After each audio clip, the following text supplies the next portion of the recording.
Where we last year honored a man, this year we may say farewell to professional wrestler. For Wrestle Dream may usher in a new nightmare, more than a paradigm shift. For we wonder, who is John Moxley? Speaking on behalf of, where does this war lead to, and what business could be picked up? There's and so much more to be discussed on this edition of City Predicting as we predict AEW Wrestle Dream, coming to us from Tacoma, Washington. Welcome to the discussion. Hello, everybody, and welcome back once again to City Predicting, the first City Predicting since we rebranded as the Simply Reliable Studios, which is why I have not uploaded the logo in the top corner. Apologies, folks. But you know what this is. I, of course, still am always and forever will be the simple man of the simple brand, forever great professional wrestling. Damn it. And my name is Noel Foster. And with me, as always, is my partner, my analyst in all things wrestling, it seems, the Renegade of Wrestling, JJ Williams, as we bring you this special, simple edition of City Predicting for Wrestle Dream at a late hour. Before we get right into it, JJ, good to see you. How are you? How you feel about this unique pay-per-view that we're getting this Saturday, which seems a little bit off balance, but has some implications towards what we could get towards Full Gear and maybe even World's End. But this is a unique show, to say the least. Starters, nice to be seen as always. Good to see Matt in the chat room and whoever else may decide to sprinkle in here later. Absolutely. The show here, I don't know if I'm excited. I'm definitely not, like weary, like it's going to be a bad show or anything. Don't mistake Absolutely me. not. But like, I'm confused about some of the stuff that's happening here because I've long given up watching Rampage and Collision. And I feel like a lot of these angles and storylines have been developing on Collision because, with the exception of a couple of matches, I'm sitting here scratching my head like, what the hell are these matches? Why are we having them? Did Tony Khan go into his Tumblr again and just draw random names for a pay per view because it's Wrestle Dream? So this is where we should be giving dream matches. Like, I'm waiting to hear you set up some of these matches because, like, I'm lost on some of them. That's fair. I almost look at this like a hybrid AEW ROH preview, with ROH giving you that bit of Lucha Libre, and ROH always founded upon honor. And when you think about a lot of people's actions heading into this show, they've been anything but honorable. As we do have a couple of Ring of Honor titles on the line, and I do agree. Versus last year, where Wrestle Dream was to honor Antonio Inoki, a man that tried to bring together the worlds of mixed martial arts and professional wrestling as one, and professional wrestling being the strongest form of sport and in-ring competition. This show demonstrates a little bit of that, but it does feel like we're trying to hybrid the Ring of Honor and AEW landscape, while maybe ushering in a whole different paradigm shift when we get to the main event.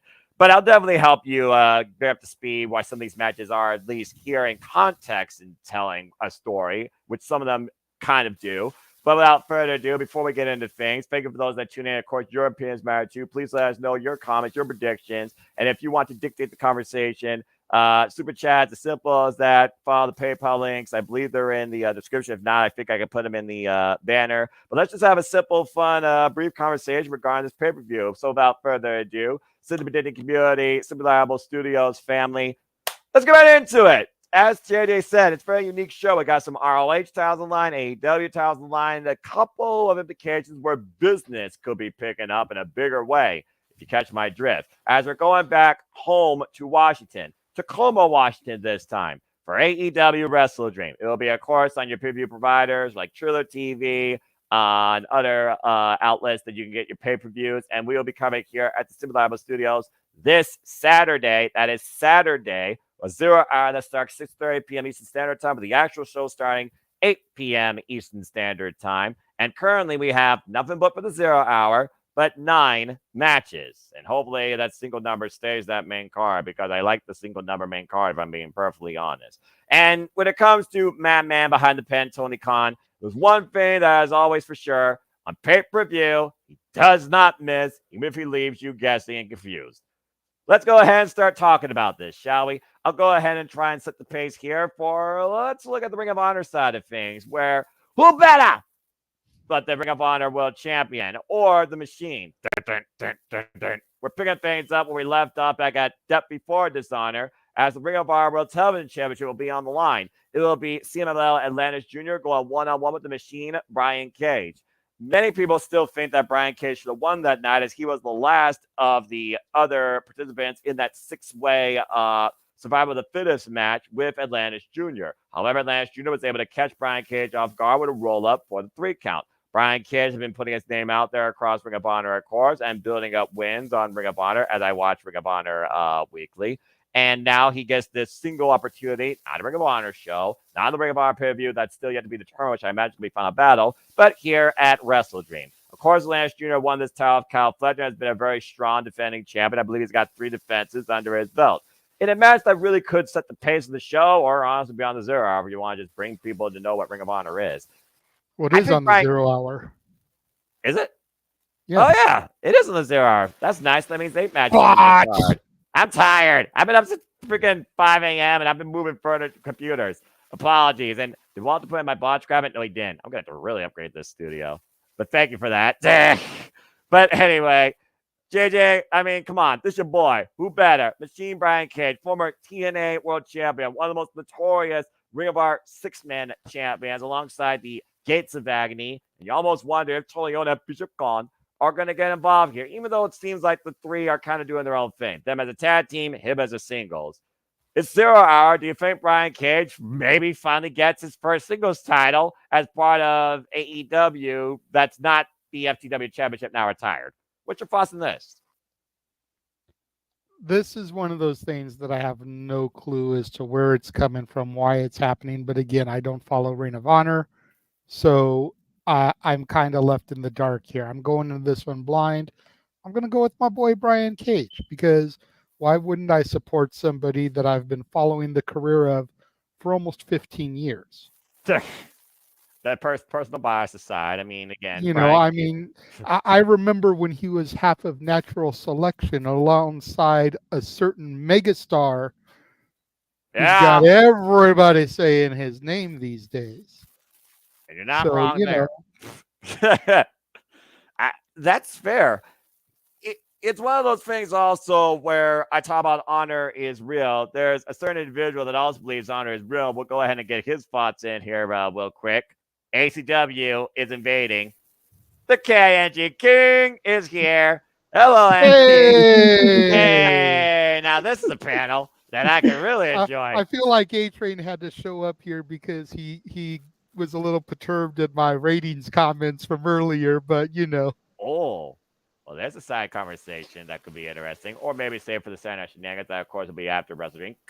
But that being said, King, welcome. Good to see you. Of course, my ATW bruv since day 0, my honorable friend of the ATW fam that watches Ring of Honor and keeps up with them to a degree, like me. But me and him also, like you, JJ, we've kind of, taken a step back and keep up with what we can. And how fitting, you're here for our very first match. Good to see you. And we're talking about the Ring of Honor Television Championship. 0 hour, of course. Do you think Brian Cage can finally put Atlantis Jr. down for the 3 count and get his first singles title in Ring of Honor history? It's good to see you. Good to see y'all. Good to see y'all. As far as Atlantis Jr. and Brian Cage on the 0 hour, it's a high possibility, especially Brian Cage being a singles role, and while he's still doing the Gates of Agony stuff over there, trio within the AEW and Ring of Honor landscape of things. And Atlantis Jr. has had quite a hold on that title for quite some time, and I'm loving his work as Ring of Honor World Television Champion when I do get a chance to watch Ring of Honor on Honor Club. But I just don't see that title coming off of him just yet. As far as I want to see Brian get a singles run with a championship, Atlantis still, in my opinion, retains. Yeah, that's fair. I mean, again, Kyle Fletcher, we saw how long he held in. And of course, everyone right now is trying to beat Samoa Joe. Good luck with that. The longest reigning Ring of Honor World Television Champion now in Ring of Honor history. And after that conversation, Depth Before Dishonor, where AEW ROH might become a thing, this is a unique way to try and set up and preview it ever since that TV deal was cemented. So that's fair. I like the split. But I think that Brian Cage is going to do it for a moment, and why not take a shot in the dark and see if there's an upset. For now, I'm going to go with the Machine, unless Ring of Honor, which, again, this is weird. I keep thinking today's Thursday, and it's not. Unless Ring of Honor gives me a go-home angle. Of course, prediction subject to change. I'm going to say Brian Cage gets it for now. And again, folks, the form will be out after this stream concludes. It'll be out tomorrow morning on the social medias as well. Also on NoDQ.com. So they got to NoDQ. Go check out their panel as well. They did their own WrestleDream panel. And your predictions will become final 6:30 p.m. Eastern Standard Time on Saturday night. So keep that all in mind. That's why I'm not even writing. All right. Well, let's go ahead and get right into the actual show. And how fitting that this bruv gets in. And I help JJ. Tranquilo, mi hermano. Because, Ken, you get to lead this off because it's third time the charm for your EVPs. Or do we finally see Private Party get their glory? Let's go ahead and talk about the AEW World Tag Team Championships. As it's the Young Bucks, Matthew and Nicholas Jackson defending the gold against the team they have yet to beat. Private Party. The story goes all the way back to episode 2 of AEW Dynamite when Private Party gave the upset of the century, upsetting the number 1 seed in the inaugural AEW Tag Team Championship tournament. But they never got that chance back since. However, in 6-man trios action on Rampage, it was Private Party and Katsuyori Shibata that got the better of the Elite, the Young Bucks, and Jack Perry. We also saw on Collision, I saw live, that Private Party was able to win a triple threat number 1 contenders tag team match, pinning Top Flight after actually Andretti lost his mind and threw a water bottle at the House of Black. He's on a one-way trip to death row, if you know what I mean. That being said, the Young Bucks, of course, have had these tag titles since Dynasty, and I believe now this will be their 4th defense with the 7th defenses against FTR, the Acclaim, and, of course, what used to be Blackpool Combat Club in Claudio Castagnoli and Wheeler Yuta. With Private Party having a whole new attitude, it seems, and new motivation to get gold, but turning down Stokely halfway, I almost wonder if they're going to regret it.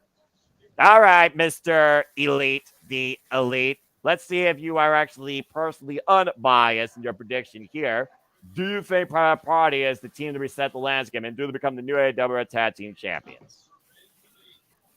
A high possibility of a percentage of 60-40 Private Party, in my opinion, because the way have they been pushed as of late, the way they've been booked consistently, strong showing with them, it makes me feel like Tony is trying to rebuild the tag team division. Because don't get it wrong, you both know I love my EVPs, but it's time for a shift and change in the tag team division. And what Daniel Garcia, his signing, because I know he played it played a lot in factor with the whole Private Party.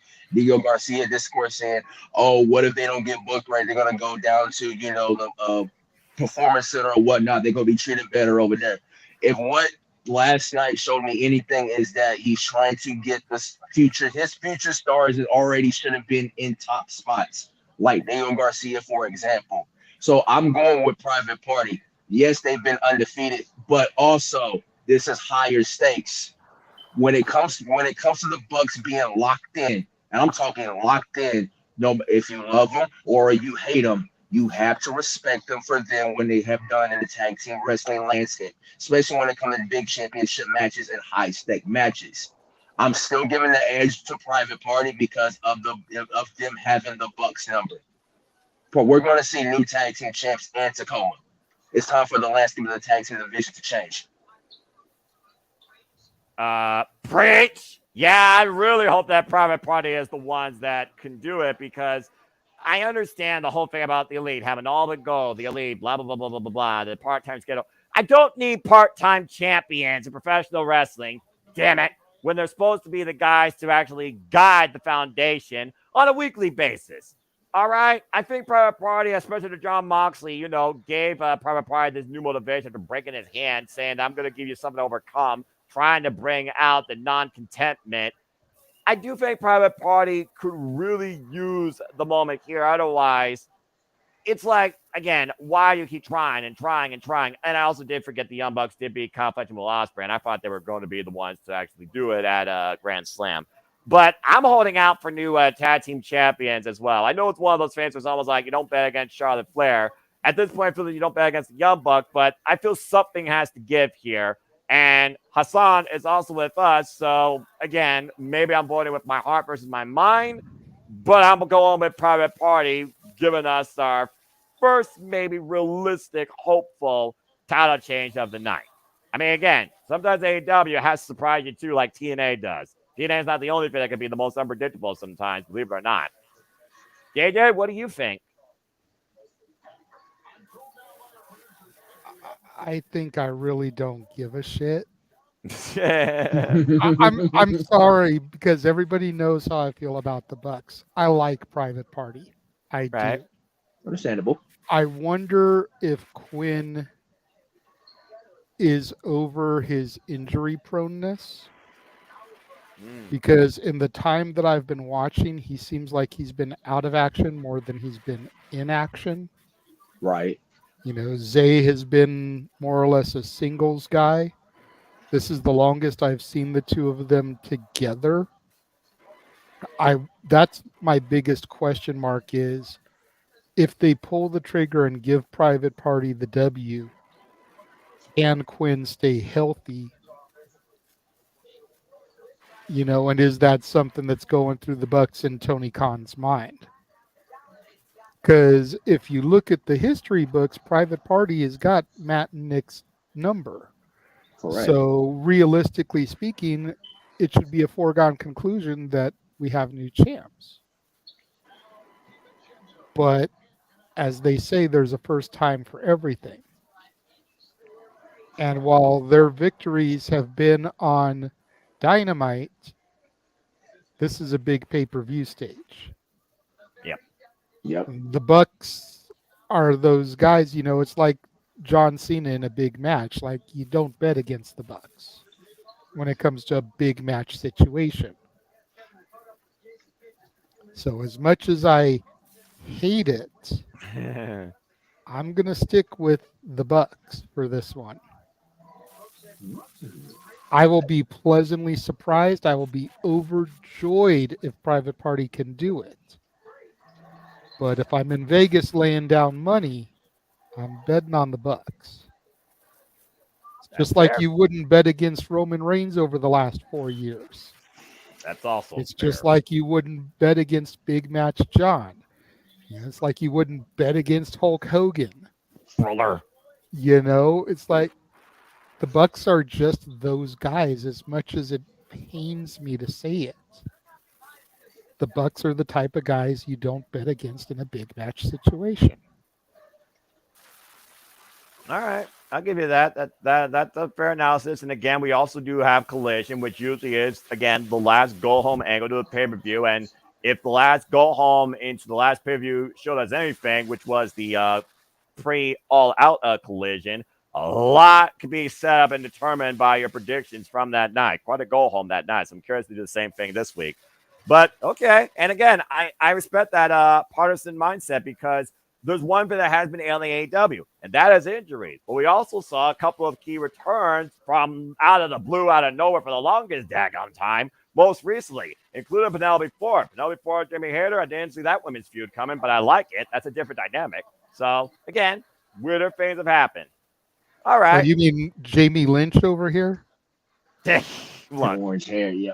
I mean, if you're trying to make me The pick between Wolf Man. you try to make me pick between Jamie Hayter and Becky Lynch, I'm a hater for life. I know you're a hater, but you can't tell me that with that fiery orangish red hair, she ain't a little bit more reminiscent of Becky Lynch these days. But she's got more fire, that's for damn sure. But I get what you're saying. Sorry, folks. I am what I am. All right. I love it.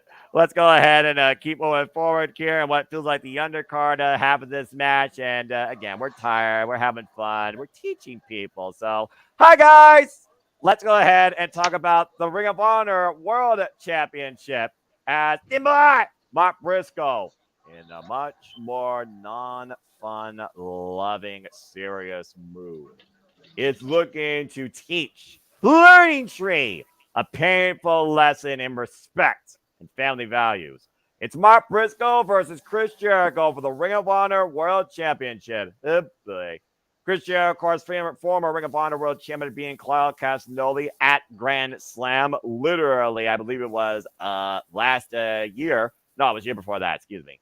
And of course, Chris Jericho held on for a couple of months before losing at foul battle to Claudio Castagnoli. Hasn't been Ring of Honor World Champion since. But at Grand Slam, Collision in a freaking ridiculous six-man tornado attack. It was Learning Tree, Chris Jericho that got the better. Then boy Mark Briscoe, who crashed and burned for a table, and he pinned the Ring of Honor World Champion. After saying that Mark Briscoe maybe you're not as good as your brother Jay. It turned that smile upside down, and we got a seriously pissed off Briscoe looking to hurt Jericho. If you think for one damn second I'm going to bet against this boy that is the fun loving promo of the week for me, and for the first time he's getting effing serious, you got another thing coming. And while Jericho's trying to, stir the pot or, rake the leaves, if we're going to keep it into Forest terms here, trying to, talk about Rocker Romero, is this what you really want to be? The small guy where you could be something bigger. As of course, he's the newest member of the conglomeration. He also came to the end of the conglomeration during tag team action against the Learning Tree on Rampage. I can't bet against Mark Briscoe here in this match. Not after he fought 13 years of the day to get this title, been defending it in and out, and has literally been a new sense of positivity in All Elite Wrestling since winning this championship. The conglomeration is one of my favorite fun things to watch. And where's the problem is the conglomeration Learning Tree get involved here? I don't know if Chris Jericho has a Fozzy tour, and this is the way you round off for a little while, but sometimes the harshest lessons are teaching combat. And Mark Briscoe is going to teach Chris Jericho a lesson of respect, in my opinion. Mark Briscoe retains. Boy. That being said, JJ, your thoughts on this match? I know the Learning Tree, Chris Jericho, is very polarizing. Yeah, But Noah, is what Jericho said wrong? Let's be 100. Let's keep it 100 here. I really have been enjoying Mark Briscoe and his presentation on AEW television. I have changed my stance on the Briscoes from when I had interactions with them back in PWG back in the day. Mm-hmm. But we're lying to ourselves if we don't believe that Mark Briscoe is only champion as a charity thing because of Jay's passing. Let's be real. So is what Jericho said wrong? There's the $1 million question in all of this. Because if Jericho is right, and Mark Briscoe is only champion as a charity case because, oh, your brother died here, let's give you the belt 13 years to the date that he won it, and we'll have a great Cinderella story, then he's losing that title. If Jericho's wrong, and Mark Briscoe can persevere, then we've got a whole other story going on. That being said, as much as I seem to be one of the few people that enjoy, hi guys, I don't on my need TV every week, I don't need TV time. I'm supporting them boys. I'm going for Mark Briscoe. Respect. But is Jericho wrong in his statement? That's the $1 million question here.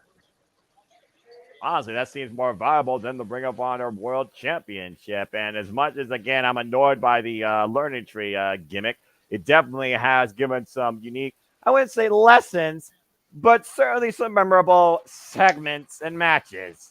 That being said, bro. And let's be real, Brian Keith would probably be resorted to catering if he wasn't in the Learning Tree right now. He's getting featured TV time every week.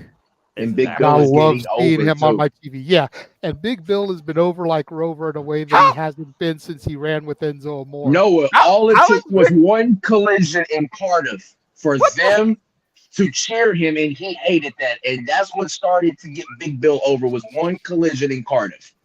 How is Big Bill over in 2024 with Jericho? Big Bill is almost as over as Will Ospreay. I said it and I mean it. Damn. Whoa. Check That's the crowd reactions. I'm not talking about merch sales. I'm not talking about segment ratings. Look at the crowd reactions. He's almost as over as Will Ospreay. This is fair. I can't, again, I can't argue something without actual evidence against it. I mean, it is unique to think that again that maybe Big Bill and Brian Keith being in this Jericho mid-card vortex has been beneficial for them. And you can say what you want about Jericho when it comes to the people he surrounds himself with and where they've been, from Cool Hand Ash to Daddy Matt, who always gives a taste on commentary, to Anna Jay now, who's trying to reset and do things on her own way after that excursion through Stardom. Anybody that has worked with Jericho to a degree, it did lead to something. It's just a matter of how far they went on their own afterwards when they weren't underneath his learning tree. That was before he even started this gimmick. Again, king of character reinvention is Chris Jericho. No argument there. But the fact of the matter that also, if you think about Mark Briscoe getting this win here and Jericho shaking the man's hand, I think that also answers the question you talked about earlier, where Jericho would have no choice but to accept Mark Briscoe in saying that you are worthy to call yourself Ring of Honor World Champion. And I was out of line. You almost wonder if Jericho did that to remind people exactly who Mark Briscoe is behind the fun-loving times and the promos on the mic where he gives us the word of the day. But if I were to come up with a unique word of the day for this Saturday, it's gonna have to be like some sort of like resolution or something like that. Because at this point, what other word do you use to sum up Mark Briscoe beating the learning tree, Chris Jericho, and holding on to the Ring of Honor World Championship? Yump 2. Yeah, bro. Yump 2. Yump to watch Mark Briscoe beat the shit out of Jericho? Let go! The freaking guy. I love this man. Just give him a microphone. I'm happy all day. Anyway, King, anything further to add? I mean, come on. You and I have been on Mark Briscoe and the conglomeration train ever since the conglomeration started conglomerating. That is true, and these are facts. But why do I feel like it's another championship like match for Jericho that leads to business aspirations? Let me touch more on that. What happened when Chris Jericho became the first AEW World Champion? They got themselves a TV deal. Yes, with on TNT on the Warner Brother Discovery, and that's what started the partnership. What happened when Jericho became the Ocho? They Ring of Honor was back on Honor Club. So it's like, why do I feel like Jericho's back in this situation in the Ring of Honor landscape?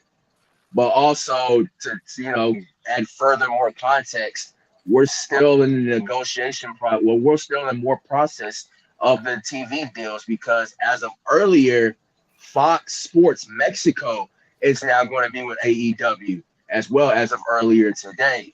So why do I feel like these deals from a business perspective are not done here? And I feel like Ring of Honor will land somewhere in the Warner Brother Discovery Network. I mean, pyramid or whatnot. But with Mark Briscoe and Jericho, this is just from a business perspective. If Jericho wins, that means Ring of Honor is about to be landing a TV deal.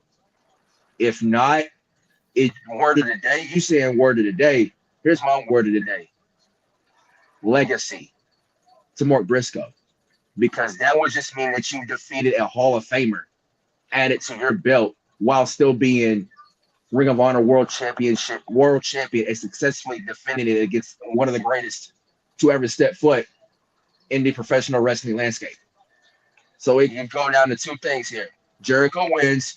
Ring of Honor's been part of a TV deal later on down the line. Mark Briscoe wins. It just means legacy. But I'm going to stick with them, boy, because I can never bet against Mark Briscoe, especially with that fighting spirit of Jake Briscoe living inside him. I can't underestimate him. Going with Mark Briscoe to retain. I think it would be crazy, though, with Mark Briscoe retained if they still do the Ring of Honor TV deal, considering that Mark Briscoe is Ring of Honor legacy. It's more than just the Briscoe name. Mark Briscoe is Ring of Honor. And if this whole Fox Mexico thing goes down, Chris Jericho can still be the spokesperson for it because, again, he's worked down in Mexico. I mean, he literally went down recently to CMLL to face, I believe it was Mystico. So it's one of those things, though, where either way, I think it leads to more developments for ROH, and we're just not sure which way. But I like that you did bring that up because, again, you keep up with that stuff, and I don't. That's why I leave this man to lead and moderate the shenanigans and all this news, and I just bring in my 2 cents. And, again, Stay tuned for Saturday shenanigans as always. Hosted by Regular Wrestling JJ Williams, folks. 11 p.m. Standard Time this Saturday. Courtesy of Survival Studios. Again, when it comes to simply predicting, I love to more so moderate versus participate. So I always love no DQ. Again, they're the reason that I kind of was inspired to start this whole thing in the first place. But this is where I do my own moderation if I'm using my own word of the day, and I love doing it. But I like that aspect because at the end of the day, we're fans with passion, but we're also people with a mind for the business to a degree. You certainly don't invest in it like stockholders, and why I wear suits each day. I certainly ain't not even a freaking 3-digit person in their bank account, so don't look at me as anything special, folks. But it is one of those things that we want to succeed. And if you want that exposure, you bring that star power and that familiarity. Chris Jericho is a more familiar name in professional wrestling, but with Ring of Honor, and he's a footnote because he was the Ring of Honor World Champion, like I said, for literally a couple of months. Mark Briscoe, though, them boys been ROH since day one. So it's one of those things where if they are developing an ROH deal and ROH becomes AEW ROH in some capacity, I can still see it being led by Mark Briscoe, whether he retains or not. But I can't go against him right now holding on to this title. Not from a business standpoint, but more so a personal point. I think this is more of a proving ground match for Mark Briscoe and the value of the Ring of Honor World Championship, to JJ's point, for again versus Chris Jericho challenging him for the title. Mark Briscoe is out to prove a point. Jericho is out to see if Mark can do it. I think Mark can do it, and so far we all think he can as well. I hope we're right. Get it done, boy, and reach for the sky. Man up. Seriously, you're going to need to. All right. Well, good conversation out of that match. Let's go ahead and keep moving down. This is the reason why I said it's like a Ring of Honor pay-per-view, because there's one thing we know about Ring of Honor. They love to give us some Lucha Libre action. Shout out, by the way, to those that celebrate Hispanic Heritage Month, including those in now Simple Studios, such as Walter, our own Datilla, and of course, the biggest and anybody that else that, of course, celebrates, whether you're Latina or Latino, as I've heard Excalibur say. And we got Lucha. This is going to be fun, King. Here we go.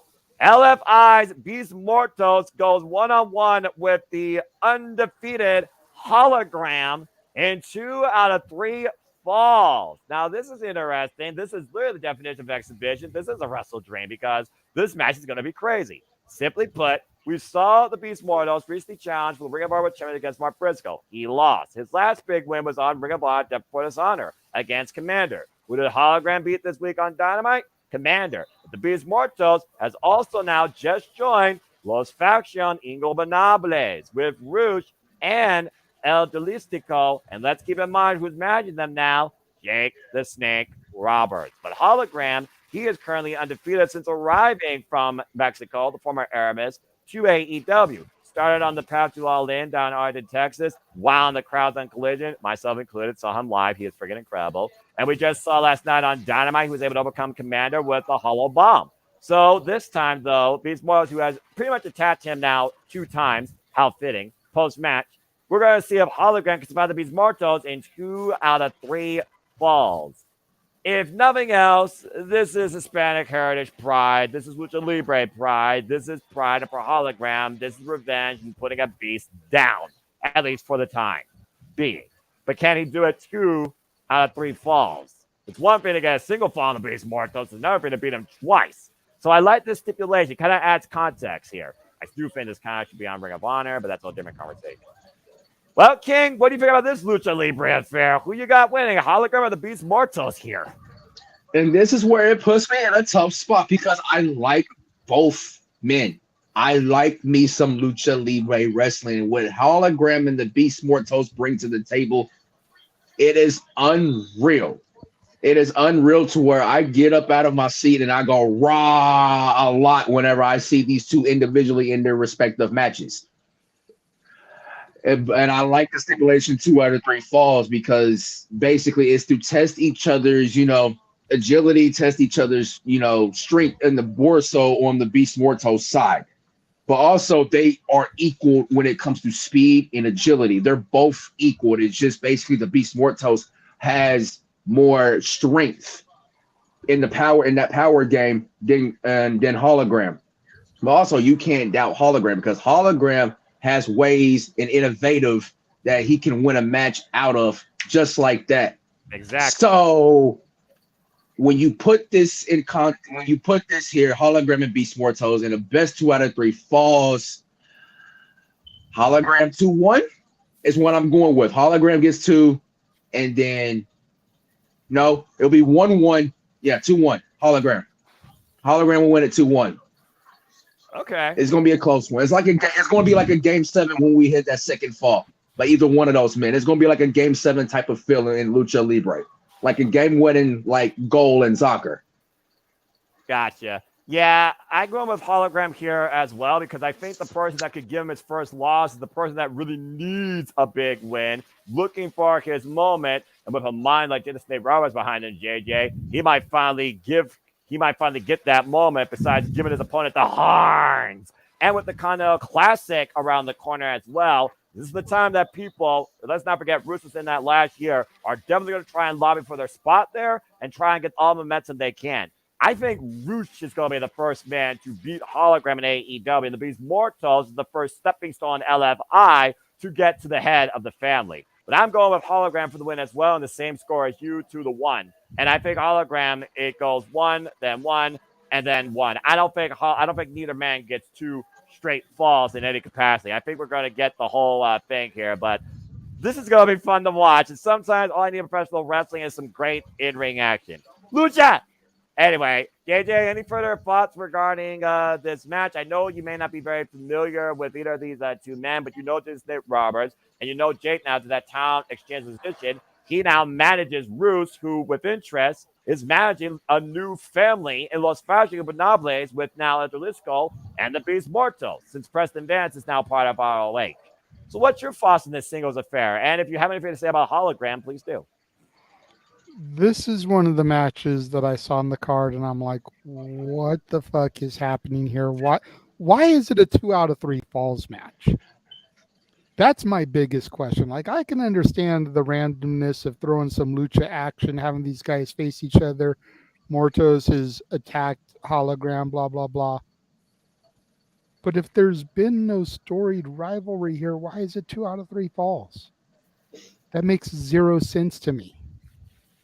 Beast Mortals ought to prove a point. I don't know. I mean, again, Beast Mortals has attacked him twice after 2 of Hologram's matches, and Hologram has pinned the Beast Mortals also twice, technically speaking. So there's some context there. Like I said, I told you beforehand, I've given up on Rampage and Collision. I only watch Collision when we have to do that in the Battle of the Belt watch-alongs. So, and I know Hologram up until this past week has been pretty much a Collision exclusive talent. Mm-hmm. But that's one of the main matches where I'm like, why is this 2 out of 3 falls? I'm going to go with Hologram, though, because I agree with you. I don't think he's going to get his first L yet. I feel it's going to come, like you said, to someone like Roosh, or if they were going to stick around in the company, I could see it coming to Penta El Cielo Miedo. But, yeah, I don't see that happening anytime soon. So. Yeah, me and King don't see that either. No, we don't see. We don't see that. No. Dattila, no. Okay. Well, that's fair. And again, they're floating in limbo like Zordon's head and shit. Good reference. Since you mentioned Dattila, I had to throw a Power Rangers reference in there. And please follow our friend Super Reliable Studios, of course, folks, fellow content creator Dattila, where it's always wrestling time. And, of course, follow her love of Power Rangers as well. She went to Power Morphicon earlier this year. And me and her, Nola, will be meeting at Battle for Glory. Should be a fun time. Can't wait for more on that. Joe Andre! Anyway, sorry, King. I had to do it at least once. Let's go. Let's go ahead and continue. Did you even notice I changed my icon off of Joe Hendry just so that I know, because he wouldn't leave the room? Oh, shit. I'm not in my studio anymore. I can't play Joe Hendry's theme. Oh, I'm going to have to fix that. Anyway, damn it. You win this round. All right, let's go. Look at that. We'll get him back on the shenanigans for you. Damn right we will. All right. Well, let's go ahead and keep moving forward now. And if one town needs to change hands this night in the name of honoring Antonio Noki, in being a wrestle dream, in being the downfall possibly to the elite, I really hope it's this one. Let's go ahead and talk about the TNT Championship. It's the scapegoat Jack Perry versus the wrestler Katsuyori Shibata, a student of Antonio Inoki himself. Simply put, Katsuyori Shibata and Private Party, like I said, beat the Elite in six-man tag team action. Shibata has decided now to challenge Jack Perry after Jack Perry had an open challenge, of course, at Grand Slam Collision. And who answered it? A great rival, and I guess respectable friend now of the wrestler, in the King, Minoru Suzuki. And Jack Perry survived the King, beating him via countout. Coward. And then tried to attack him post-match. Coward. Shibata, of course, came down for the same, and when Jack Perry went up and running through the audience, leaving having a little girl as a shield. Coward. As again, Jack Perry talked about that he wants to see that Shibata that nearly died in 2017 from concussion protocols and brain traumas against Kazuchika Okada Sakura Genesis. He wants the real Shibata because he keeps questioning, is anybody willing to sacrifice as much as I am to hold on to this championship? And of course, we know TNT Championship matches have a 30-minute time limit on pay-per-view. All right. Well, this is going to be an interesting match. So, JJ, I go back to you. Do you think the scapegoat Jack Perry loses the TNT Championship to the wrestler Katsuyori Shibata, where it looks like on Dynamite, he already not only respects Derek Garcia's decision, he might have Derek Garcia first challenge him for this championship? The simple answer is nope. Damn it. As anti-elite as I am, as anti-Jack Perry as I am, much like I said for all-in, all-out predictions, I am loving the scapegoat transformation of Jack Perry. For all of the negativity that surrounded him a year ago, coming out of All In Wembley, with the whole "it's real glass, cry me a river" and the backstage brawl with Punk, Yeah, he has turned all of that shit into gold. quite literally. And while I still wish he wouldn't reference Punk as much as he does, which has been drastically scaled back, I will give him, Mm-hmm. but he just needs to let it go. Make like Elsa and let it go. I'm enjoying this new edge to him. And I want to see him hold that championship at least until World's End. Hmm. At least until World's End.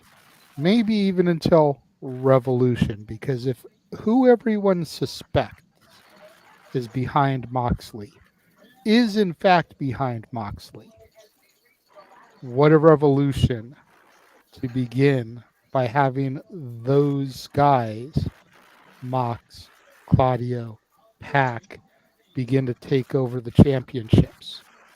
Much like you predict Roosh to defeat Hologram, right now I'm seeing Pac to be the one to upend Jack Perry. Ooh, that's an interesting If thought.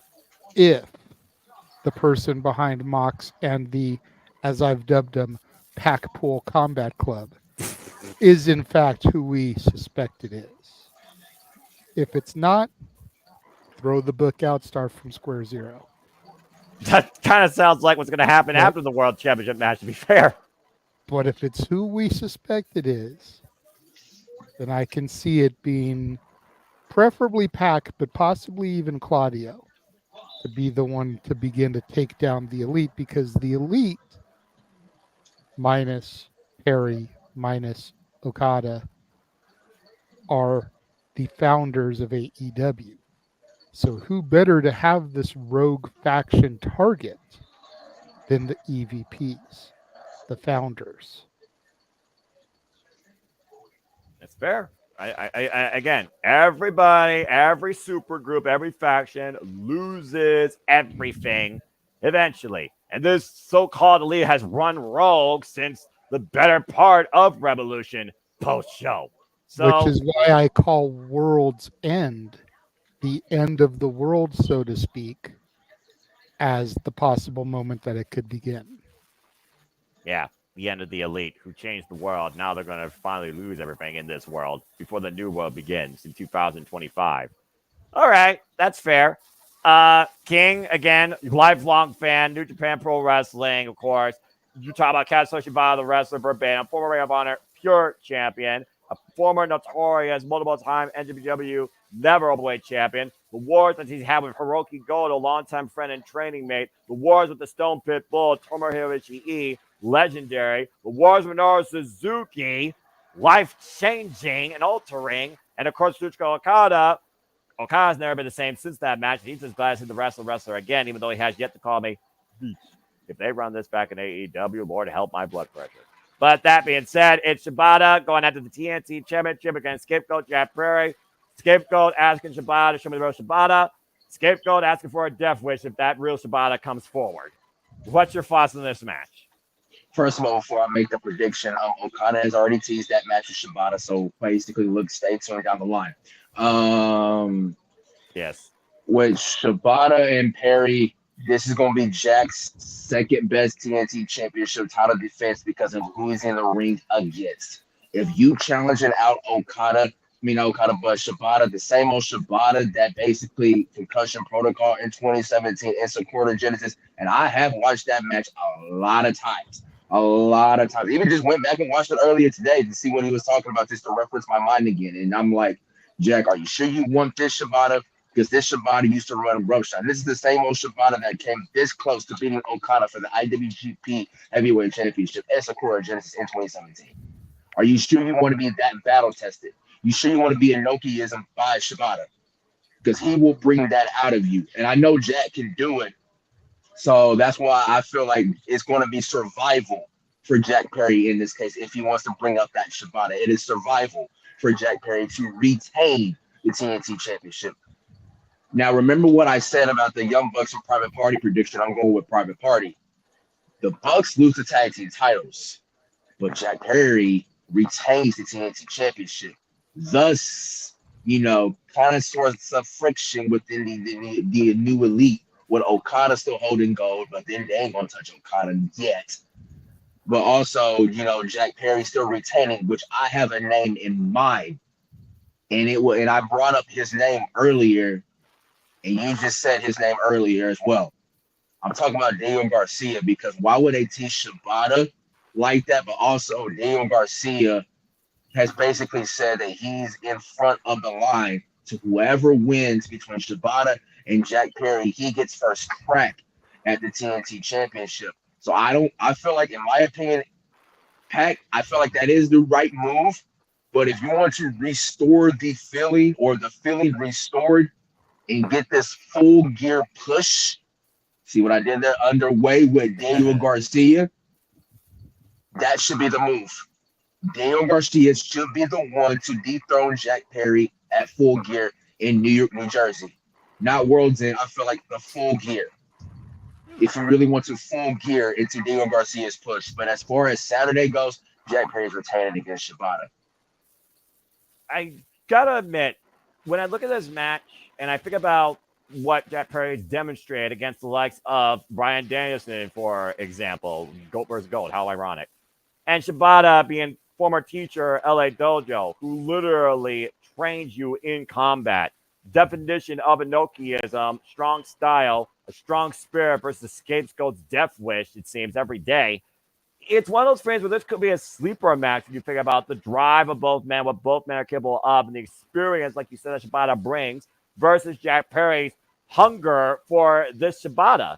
But I love the fact you bring up Daniel Garcia, because, of course, Daniel Garcia, he challenged Christian Cage at the beginning of the year at Evolution for the TNT Championship. Came very close. It wasn't for the patriarchy. He said he would live and die 1,000 times over. It means getting gold around his waist in AEW. And this renewed Daniel Garcia with a hunger for gold and a drive for it as well. I think it would be very polite, very fitting that you would have two of your younger original talents fight over this, and that would be the trade-off. I do think the talents need to go from the elite to future prospects to lead AEW. And Derek Garcia wants to be one of those pillars that rebuilds the foundation, which I respect. So I like that a lot. But I look at this match and I think about, again, do we finally start seeing cracks in the elite where, again, Okada, he finally ate his first, pinfall loss, even though it's just simple roll-up, and he couldn't stand it. And he just simply flipped off Claudio Castagnoli and Pac. That's the first time we've seen the elite beaten. Now we're talking about WrestleDream. We're talking about Private Party being the Young Bucks or Jack Perry losing to Kazuya Shibata. I think at least one of those two is more realistic to happen, but not both. And while I did go with Private Party in the beginning, yeah, I think I agree with you here. I think that Jack Perry is going to hold on to this a little longer and drive that bus back into the from the West Coast to the East Coast. And I think Derek Garcia could be the one to upset him. Now, whether or not it's right out of the gate or we try and build this a little further to World's End, it's one of those things right now where I feel like he's trying to do heel versus face dynamic while he's doing heel versus heel.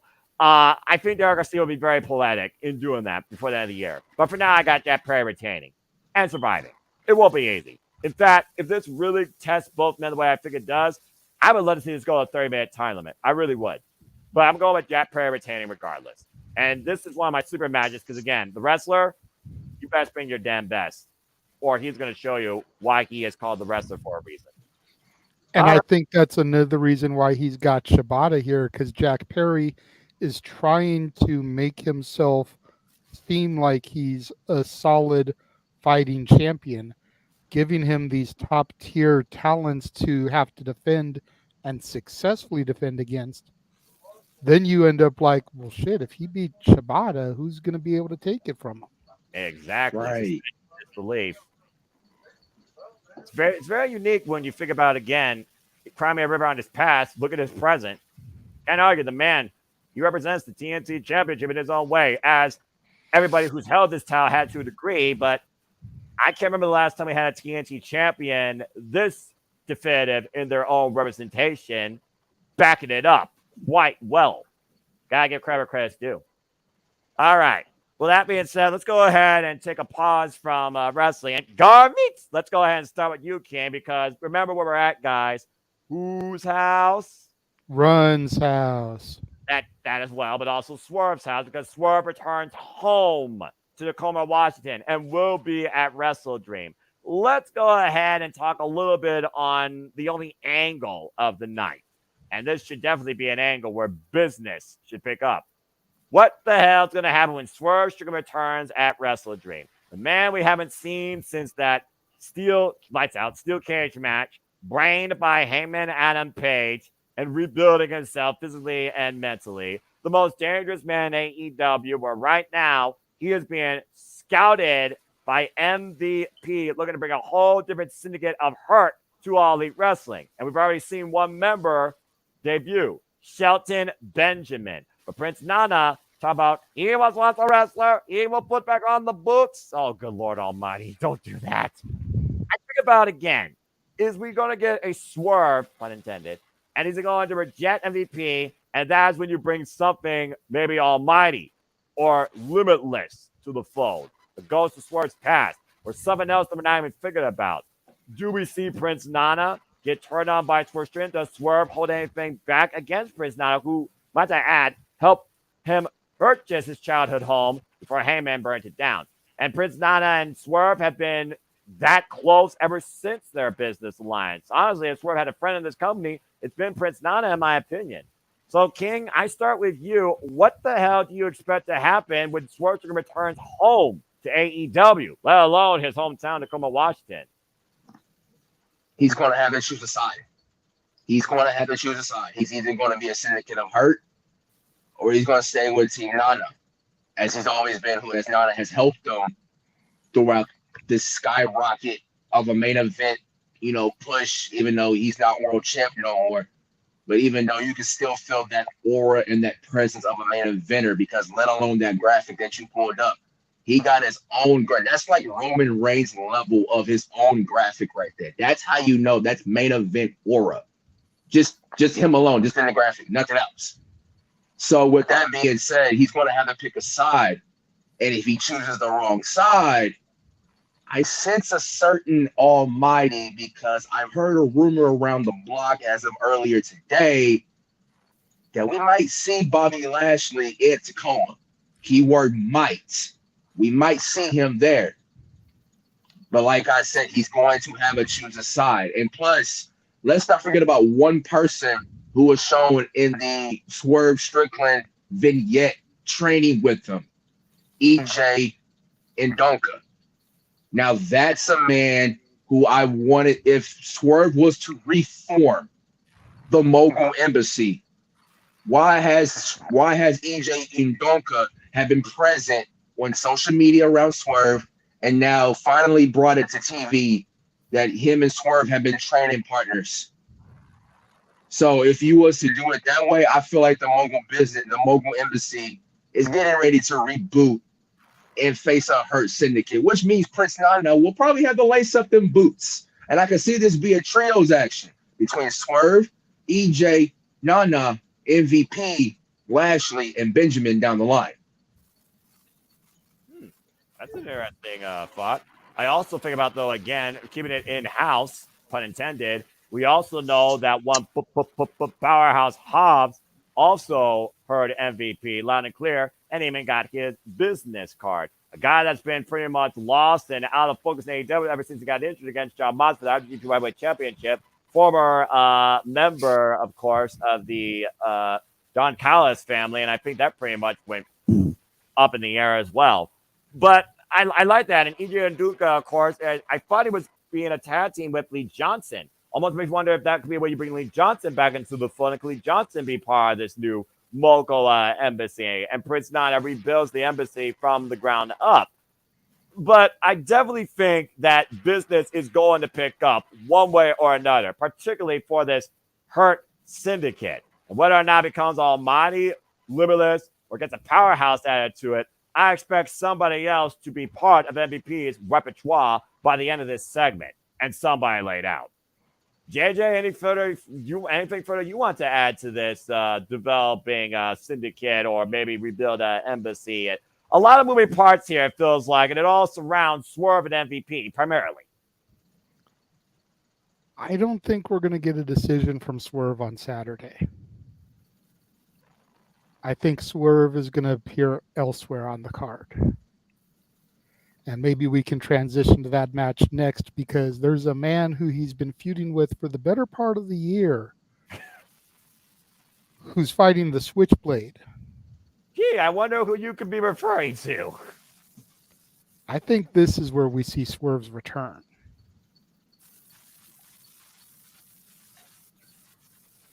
I think that despite the fact that MVP has been subtly trying to reach out to him, we're not going to get a response from him until Dynamite, because that type of thing can help pop a rating. Fair. And I know Keen isn't high on ratings, as he made clear in his reply to me earlier, but that type of segment will help pop a rating for Dynamite. Draw the eyes. I think we leave the return of Swerve to interject himself in this match. Well, I like that. So why don't we go ahead and keep it with the Renegade and interject ourselves into this, literally the rivalry of AEW this last year, to your point. Because 1 year ago, JJ, it was him and Adam Page versus Swerve Strickland. And who won that night? Swerve Strickland. He defied the Hangman thanks to the help of Prince Nana of the Crown Jewels. And, of course, we saw that feud escalate all the way to All Out, where Hangman finally felt like, once again, he proved that Swerve was not better than him. But here's another man that believes he is far better than the Hangman, and he's going to put a bull in his head verbally. Jay White, the Switchblade, is back, and he has targeted him and Adam Page in his pursuit to get gold in the Bang Bang game once again. And his ultimate goal, the AEW World Championship. It's him and Adam Page, and it's this Jay White insert number here. Of course, this all also stems from the fact that him and Adam Page was the guy to eliminate Switchblade Jay White from the men's Owen Hart Foundation tournament, and Jay White got injured. It hasn't been seen since. Came out like a bat out of hell last week on Dynamite. saving his Bang Bang Game brethren, Rock Hard Juice Robinson, from a Hangman Page beat down and hanging, quite literally. And we saw him make quick work of Cody Chun literally on Dynamite and profess that he wants the Hangman one more time. So while you look at the two men on the graphic, JJ, I leave it to you now to extend upon this because you believe another man's going to interject himself here. Either way, sounds like you're going to breathe with the switchblade one way or another. I'm definitely breathing with the switchblade. I think that Swerve comes back. I think Swerve costs the Hangman the match, allowing the switchblade to get his revenge from being eliminated in the Owen Hart tournament. And I think we build until World's End, where it'll finally be the end of Hangman and Swerve. But what stipulation? What else do you do? Exactly. Like we've done a lights out steel cage match. We did a Texas death match. I mean, what else can you do with these two that can go violent like that? I'm sure they can figure something. I'm scared that you say that. Oh my! All right. I don't know the mind of Tony Khan, and quite frankly, I don't want to spend 5 minutes in it. That sounds like a fair Pandora's box. Fair. But I'm sure they can come up with something. Whether they do another exploding match, which worked out so great last time, maybe they learned how to improve it with all the money they just got from Warner Discovery, or the money they just picked up from Fox Sports Mexico. That deal. I don't know. Maybe it can just be as simple as a loser leaves AEW match. Oh, that's a hot take. Considering how maybe it doesn't have to be some kind of ultra violent death match. Maybe it can just be as simple as the loser leaves AEW. Yeah, but can you imagine either of these men not in AEW if you ask the AEW audience? That's the thing. Well, I could see Swerve losing, as much as I hate to say it, and then running back to the whole Moxley potential leader angle going on here. If you notice, virtually everybody that is in this Packpool Combat Club is ex-WWE. If they're being led by who we think they are being led by, Swerve would fit right in with them. And between Bear and Swerve, they also have roots going back to Defy Wrestling as well. So, okay, interesting. You talk about Swerve and allegiances and stables. What if he ends up with the Packpool Combat Club? I guess Ritter fans have happened, and we've seen Swerve again, that chip on the sides of Mount Everest on his shoulder. So it's a fair point. But either way, Swerve interjection in this or not, business to pick up for Swerve, but Jay White to pick up the win. Indeed. Guns up for that. Fuck Hangman. I was waiting for that comment, and I'm sure we're going to get more of that before the week's out. Well, that being said, guns up, because I agree with you that Jay White's going to get the win here. I mean, to think last year, Jay White literally challenged our scumbag MJF on one leg for the AEW World Championship and lost. And he's been trying to get back to that point ever since, being a former AEW Trios champion, where you might as well just put those Trios titles into retirement. That's a whole different conversation. But that being said, yeah, I agree. At this point, him and Adam Page, he's so unhinged, blinded by rage, and still feels like he has to prove a point against everybody in AEW that stands in his way. Whatever business he's trying to do, the fact that you fought that ending Swerve in his own proverbial way, was the business concluded? Apparently not, as we saw Double J Jeff Jarrett give him an ass whooping with a leather strap, and it still hasn't teach him a lesson. Maybe Swerve kicked him in the head once again, or Jay White dropping him with a Blade Runner will bring him back to his senses, at least for a little bit. One could hope. But yeah, I agree with you. Jay White wins. Well, he's wearing the shirt. I don't have to ask, but go ahead and further elaborate on this, King, if you dare. I agree with the Swerve interjection, and that will cost him because Jay White has said that he wants to get back to the road to the AEW World Championship, which I felt like he should have won at Full Gear, but that's a different story for a different day. Different era.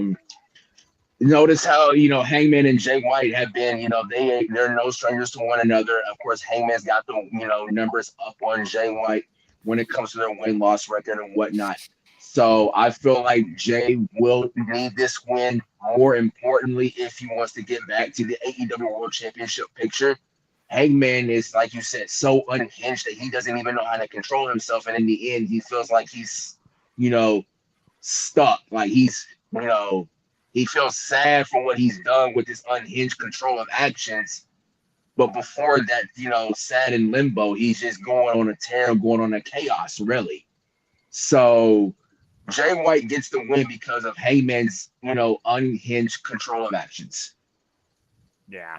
I expect Rock Juice Robinson to not be too far behind either because, again, that boy, he's also like, why is so many people in AEW unhinged nowadays? They lost their damn marbles, men and women. I'm just saying. Anyway, for example, let's be real. This is Punk and McIntyre on AEW's level. Accurate. That's very accurate. All right. Well, yeah, but we're still brewing with the Switchblade. All right. Well, let's go ahead and change gears to one graphic I didn't have. We're talking about people that are out to prove a point. How about somebody that says they're trying to take everything from the other, figuring that they are taking it for granted, versus somebody that says he wants to be the guy to lead AEW into the future, despite the fact he wants to climb Mount Everest? Let's go ahead and so they talk about Darby Allin versus Brody King. And, of course, these two blood feud goes all the way back prior to All Elite Wrestling. It was Darby Allin that was signed on the dotted line to AEW day one. He allowed himself to find representation, purpose in life, and literally buy a house for his family. And he also lobbied for Tony Khan to look up a guy in the name of Brody King. Of course, Brody King came to AEW, basically did the same things that Darby did. But Brody believes that Darby is taking what he has for granted, what AEW has given him. Talk about climbing Mount Everest. What happens if you don't come back from Mount Everest? You want to be the face of the company. Maybe you are the proverbial face of the company. Well, who's going to be that guy if you don't come back from the mountain alive? Yeah, people die on mountain treks, folks. Just saying. But Brody King, he's a guy that literally has feuded with Darby Allin for the better part of 2 years. Once hung him like a noose on a freaking Royal Rampage. They followed up again where Darby Allin got the better of him. And the last time they faced Joe was a coffin match, and Darby Allin put Brody King in the coffin.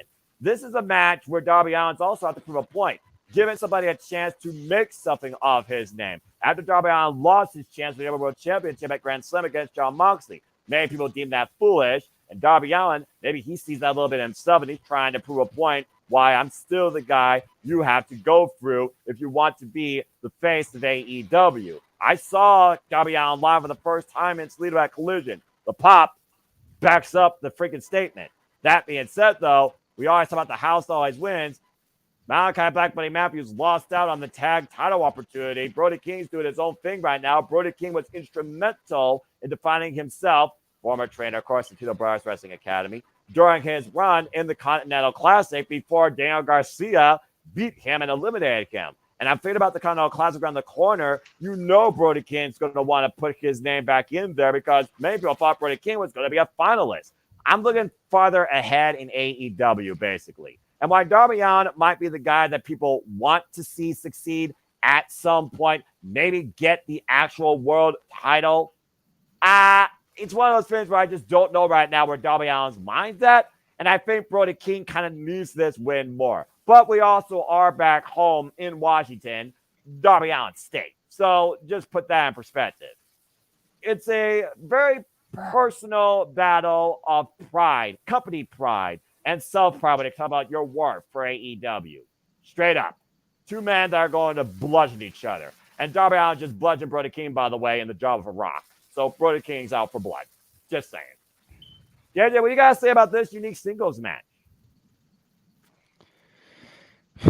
I want Brody King to win so bad. But Darby's going to take this. Darby is out to prove a point. Darby was supposed to be the one challenging for the championship. Mm-hmm. If you took Darby's title opportunity away and then you job him out, what the hell are you doing here? Period. Point blank. It's one of those subtle, just facts of life. That's not an insult. But also, I do think about this. If Brody King were to win, how about a hell of a way to write off Darby Allin, considering this guy might literally break the man in half. We've already called Darby Allin a human cadaver. The man's DNA is not straight. I guarantee you.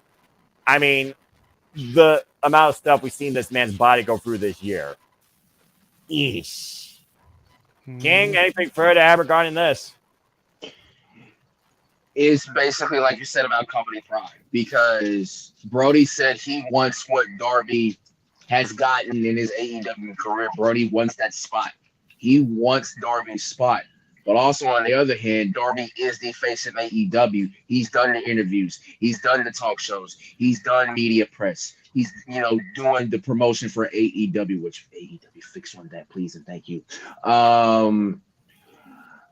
It all comes down to basically, like you said, company pride.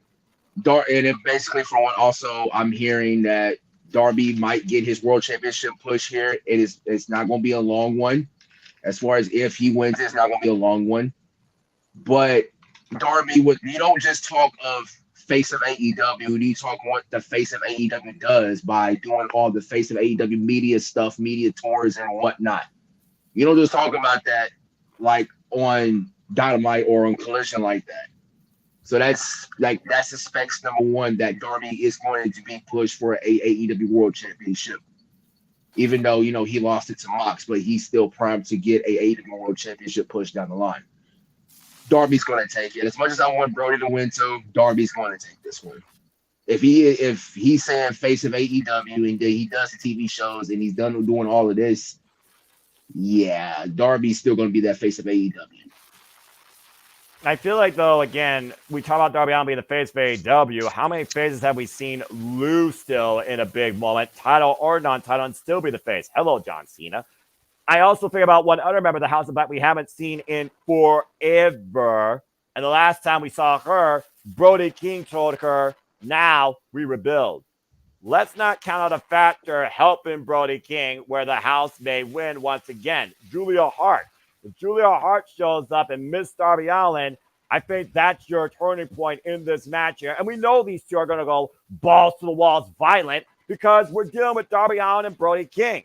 If Julia Hart shows up, I think Brody King gets the win. And I do think Brody King, he's out to prove a point as much as what Darby Allin has created. We talked about last year with Heyman and Page versus First Strickland in the Texas Death Match, JJ, at Full Gear. What did Swerve want? He wanted Heyman's spot. He didn't take Heyman's spot. He created one of his own. And I think it's a similar situation that we could get here with Brody King and Darby, considering how long the feud's gone. So I'm actually going to go against you all here and be the odd one out and say Brody King upsets Darby Allin here in Washington, Julia Hart or not. And I think this does boil over, but it further intensifies, influence, and motivates Darby Allin to prove a point. Darby Allin gave this opportunity to anybody. I don't think he wants somebody to squander this as much as we believe Darby Allin needs to win this. I'm going with Brody King.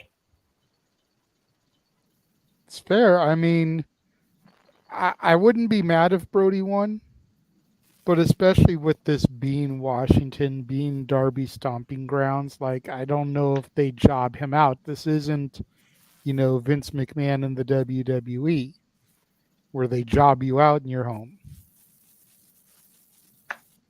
Not exactly. Often, right. Yeah, I get you. So I could see Darby getting the win and then the House of Black attacking Darby on Dynamite or Collision or Battle of the Belts or something to keep pushing the angle.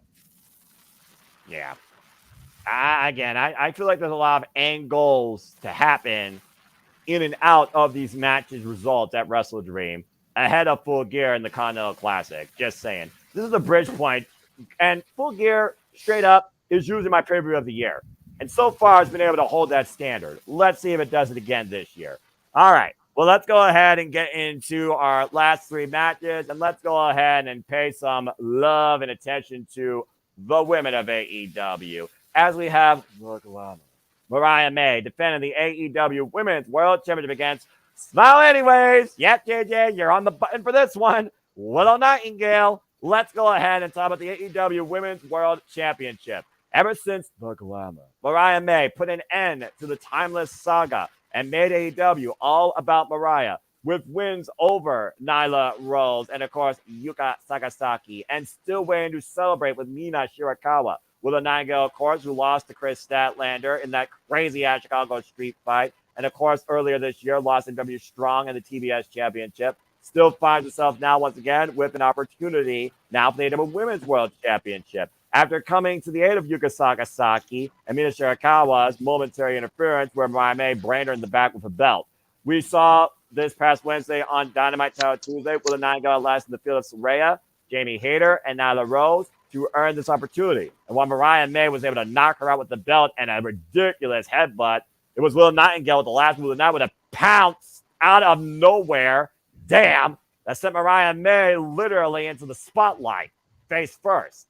But she did bring out this statement.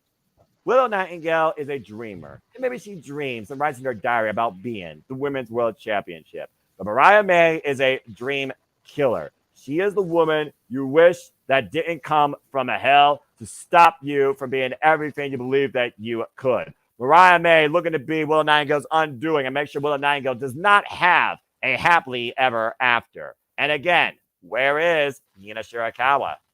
We know she's in Storm in a tag team tournament with Timeless Tony Storm, but that's beyond the fact.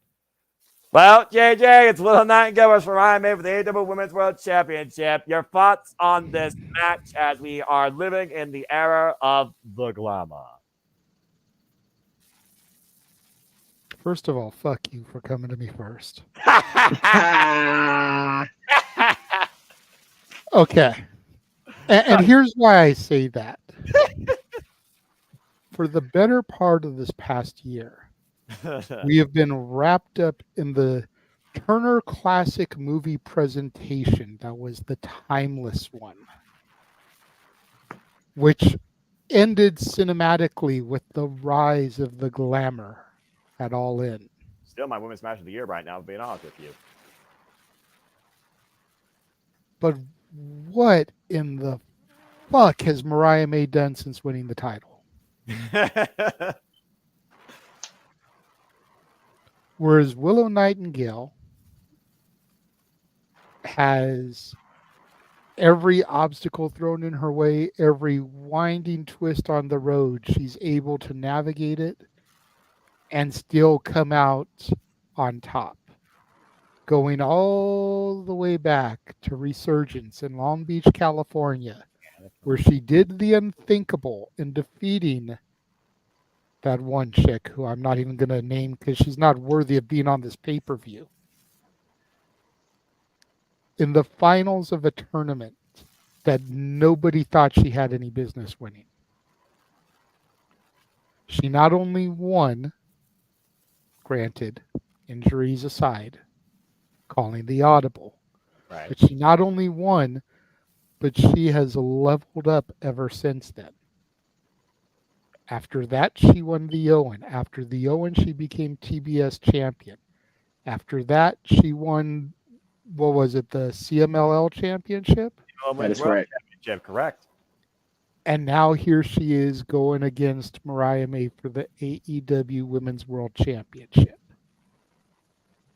This is truly a little engine that could story. This is truly, the Mighty Ducks who almost scored a goal in one game the previous season and go on to defeat the Hawks in the finals the following season. Accurate. And the fact that we haven't seen Tony since All In. The fact that Mariah hasn't had her celebration with Mina Shirakawa. The fact that Tony and Mina have been teaming together. Yeah. You figure Tony has been able to put a word or two into Mina's ear. Does Mina even want to associate with Mariah anymore? Exactly. Mm-hmm. And then, on the flip side of the coin, you factor in the fact that Saturday Night Fever seems to be back going babyface again now that she's away from Stokely Hathaway. which I still can't get why, but go ahead, continue. I don't understand it either. Neither do I. But the that's fact that she's starting to head back down the face side of things tells me that she shouldn't have any more ill animosity towards Willow. Because that puts them on the same side of the fighting stance. I mean, Triple H and Shawn Michaels, they freaking mended Bridget after being the daylights out of each other. So, yeah. True.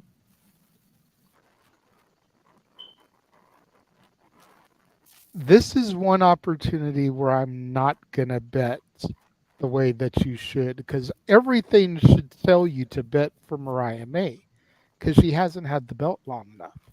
Correct.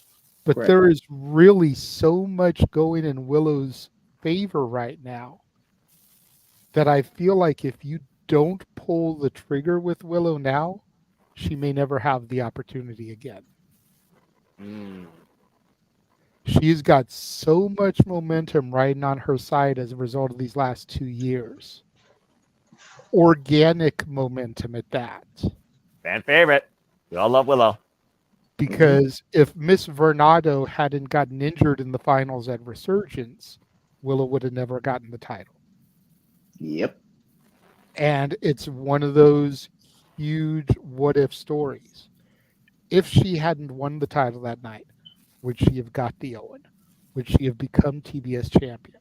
Would she have got the CMLL Women's Championship? Would she be here today? I'm going for Willow Nightingale. I love you for that. I'm proud of you, brother. And King crashed. Yes! The trend continues! Yes! Oh, I gotta get my botch and my freaking heart in here. Oh, I love it. I love the fact that he went end scene and then King just went bleep. We're live, pal. First off, bravo and respect. Now, and if I'm being 100% honest, my love for Willow has nothing to do with it. I know that. It's just you look at everything out there, and it's 1 + 1 = 2. Like everything adds up to the fact that it should be Willow that wins this match. Yeah. And like I said, if she doesn't, she may never get the opportunity. It's one of those things where it's like, can you recover from a loss this high stakes? Again, smile anyways. That's always the motto of Willow Nightingale. All right. Well, first off, you said timeless more than enough time. So again, King, you lived in the. Go ahead.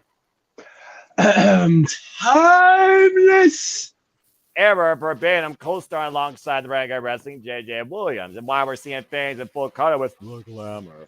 Oh, good lord! It's been a unique showcase for this blonde, statuesque bombshell controlling the AEW Women's World Championship, where she again now is in the spotlight. But I don't think she's had her, greatest presentation yet. And that I think comes with a co-star. And Willow Nightingale is going to give her a different test. Again, she so far has, I believe, 2 title defenses underneath her reign. And I don't think it's really picked up as far as her story goes until she has that celebration via Shirakawa. And I think that's where it all breaks down when she learns to be teaming with Timeless Tony Storm. And then you really see what the glamour might be capable of when she might put down somebody that she once showered naked with in a sister, Mina Shirakawa, where once it was rose gold forever. Now it's just all about Mariah altogether. I think that's the end game to truly usher in the era of the glamour. That's where Willow Nightingale comes in as a friend of Mina Shirakawa and let's call it what it is, episode towards that ultimate saga. We know we're getting Mina Shirakawa versus the Glamour Mariah May at some point. Is Tony going to hold out till Full Gear, till the historic crossover presented by NWW and Stardom, till Wrestle Dynasty or World's End? Because Mina Shirakawa and Mariah May is my pay-per-view match of the year, waiting to happen for women's wrestling. Because right now, Mariah May and Timeless Toni Storm is my women's wrestling match of the year. Don't at me. That being said, King, what's your thoughts on this? We all love Willow Nightingale, but again, Mariah May is making sure that her dream never comes true. And I think Mariah May is going to back up that claim, too. Yes, she is, because you said she is a dream killer, and Willow has been building momentum as of late building strong. I think her strongest to date to be in this position of challenging Mariah May for the AEW Women's World Championship. Now, the title of this pay per view is Wrestle Dream, and Willow, I feel like you said, is a dreamer. But them dreams are about to get crushed by one Mariah May. And like you said, the glamour era will not start until she has her celebration, until we get this whole Mina, Mariah, Tony situated with what happened at, with the betrayal and of Mina's association with Mariah May saying, Mariah, what happened to you? And the Mariah just seemingly just pro wrestling and everything that has happened. But that's not the answer that Mina was looking for. This wasn't the answer. So I do feel like here that, yes, Willow has been pushed. Like, this is her best push to date. But them dreams of being AEW Women's World Championship will be delayed for the time being, in my opinion. Mariah May will retain. I feel like Willow will get another shot at this. But it's right now. I feel like Mariah should hold the title a little bit longer. I ain't trying to say a Tony Storm lengthy reign. I ain't trying to go that far. But at least hold the title a little bit longer, because the story still revolves around Mina, Tony, and Mariah. We still got to figure out an end game to this. And has Mariah May found out that Tony and Mina have been tag teaming over there in Stardom? Has she found out yet? That's the question. I don't think she has yet. So Mariah retains. I also bring up one other name because I talk about this women's division, the depth of talent. Let's not forget who Mariah May also tried to insult and embarrass in her hometown, Sky Blue. Sky Blue is another original in AEW with so much promise, but she's out injured. And Sky Blue was the previous challenger this time last year at Full Gear for the TBS Championship. If it wasn't for Sky Blue, Julia Hart would never had her run. Let's keep that in mind as well. So I do think there's a lot of different storylines you can develop ahead or even after Mina Shirakawa, and it all surrounds the glamour. How fitting would it be to end the nightmare of the glamour with somebody achieving a dream? And I just don't think it's Willow's time yet, but Willow is due. And again, with Willow, it's smile anyways. She always finds a way, like you said, JJ, to keep moving forward. It's going to be a tough situation this Saturday, and she's going to bring her damnedest fight. But for Mariah May to prove her value as AEW Women's World Champion, she needs this win over Willow Nightingale. So I got to go with the glamour. And as far as where we go from here, I don't know how long the Gods of Stardom Tag Team Tournament continues in Stardom, but I also know Stardom has their big end-year show ahead of Wrestling Dynasty in Dream Queendom.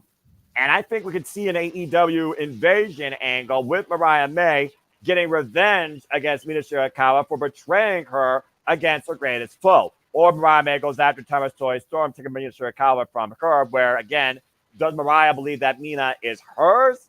Or does she want Mina to be hers? Or does she want Mina to realize, I've outgrown you? All I'm saying right now, the era of the glamour has just begun. We're still in the genesis of it. And Willow Nightingale will help elevate it. Where it goes from here, I have no idea. But I got Mariah retaining. And I expect this to be a very game match. This is my fear, though, because Mariah May and her title reign is already starting down the path that Hangman Adam Page's world title reign went. The story and the chase was unfucking believable. Mm-hmm.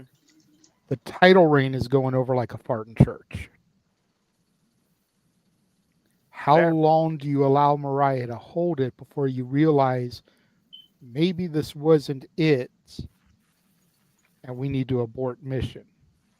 Comes down to who do they you want her to go as long as Hangman did, where every competitor, people want her to lose because her reign has been so god awful? Fair point. I also put out the fact that I want to see the battle of the two Brits because I think the challengers raise the value of the champion plus the championship. I'm looking towards still Jamie Hayter and Mariah maybe colliding, but what the hell was Penelope Ford doing coming back and attacking Jamie Hayter is what I want to know. Is Penelope Ford aligning herself with the glamour of Mariah May? Is that the E maybe you're talking about? Or maybe just somebody running alongside her? That's a whole nother conversation, I suppose. But like you said, I really hope, because I do believe that the glamour Mariah May has incredible potential to make this title her own cinematic story. It's just a matter of who co-stars with her and how many co-stars help elevate the title with her. Willow Nightingale is going to be the first real one to do that. Because you're right, the previous two, Yuka Sakasaka and Nyla Rose. Yeah. Thank you. I was just about to ask you who she defended the title against, because for the life of me, I couldn't even fucking remember. Well, I try and keep up. There's your two. Why hasn't Mariah defended the title against Thunder Rosa? Deonna Injured. Purrazzo. Fair. But yeah, Thunder Rosa's injured. Continue. Okay. Serena Deeb. Ooh. Currently in a few with Queen Amanada, but I get what you're saying. Yeah. There's a bunch of high quality women. No respect to the two names that you named, who I couldn't even remember she defended the title against. Mm-hmm. But there's some high caliber women on this roster that would be elevating this reign with matches and victories over. And two of those, as opposed to jabronis that nobody can even fucking remember the names of.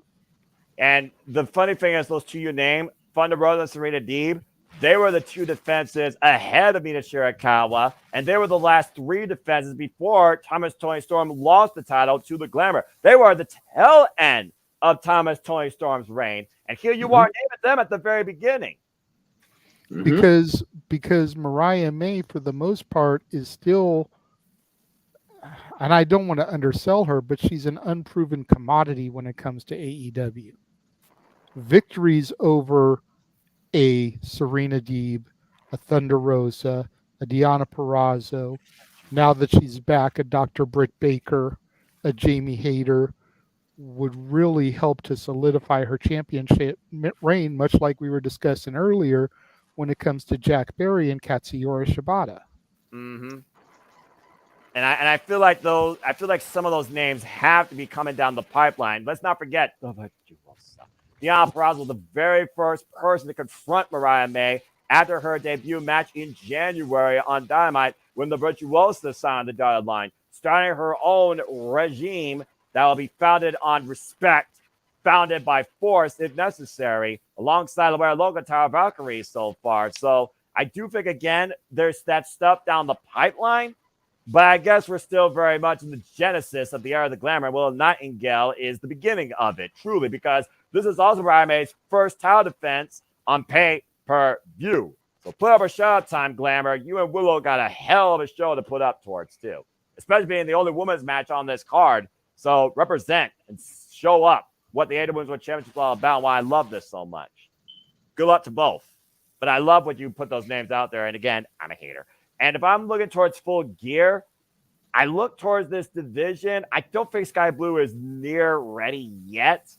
But I do like the couple of names that you did mention in the likes of Serena Deeb. She teaches Queen Amanada one final lesson.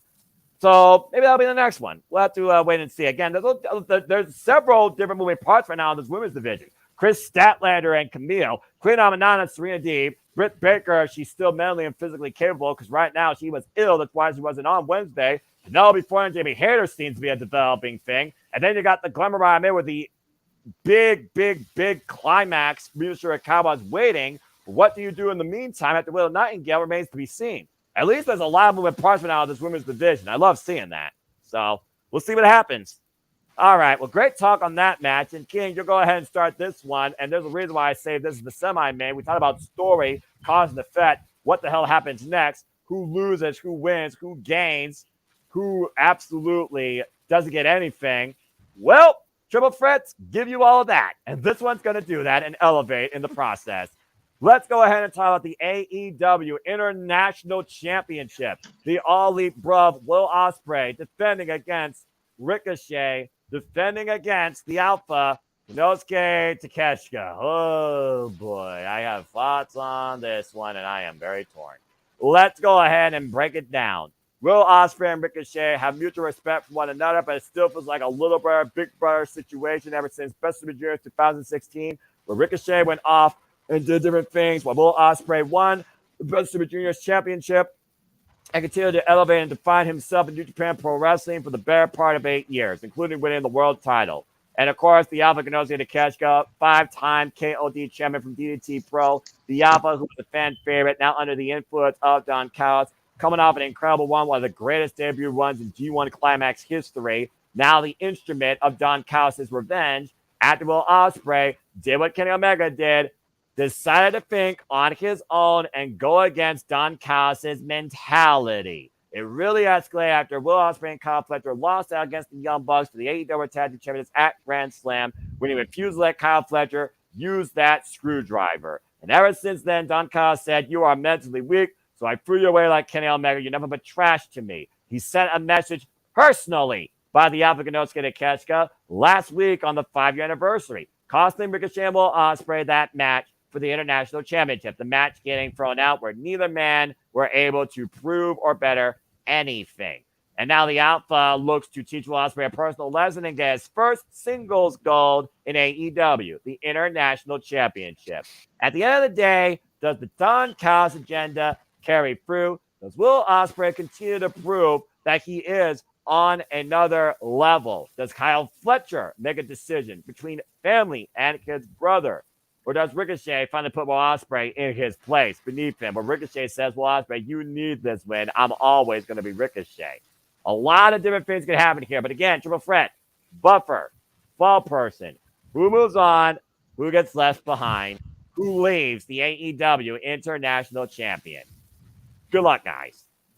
King, you're going to start this one off. Will Ospreay again, who won the International Championship back from MJF, rechristening it from American International at AEW All In. The guy's been on their level, and of course, Inosuke Takeshita was his very first match when he signed with AEW earlier this year at Revolution. People still hold it up as a match of the year candidate. And the Alpha, with a new level of attitude and violence on his side, with Don Callis' influence after coming off the G1, only to lose the semifinals, Inosuke's had to prove a point, and he has yet to be pinned or submitted since coming back to AEW. While Ricochet, he just came into AEW out of the previous world into this world. And of course, he and Will Ospreay, they're still out to prove who's better than one another. So what do you have happening here for the International Championship? You're torn, but I'm torn on one person, Takeshita, because you said it. Who moves on? Who's the buffer? Who's the fall guy? Why? And you can't have Takeshita be the fall guy because you still got Takeshita and Okada lingering in the wings.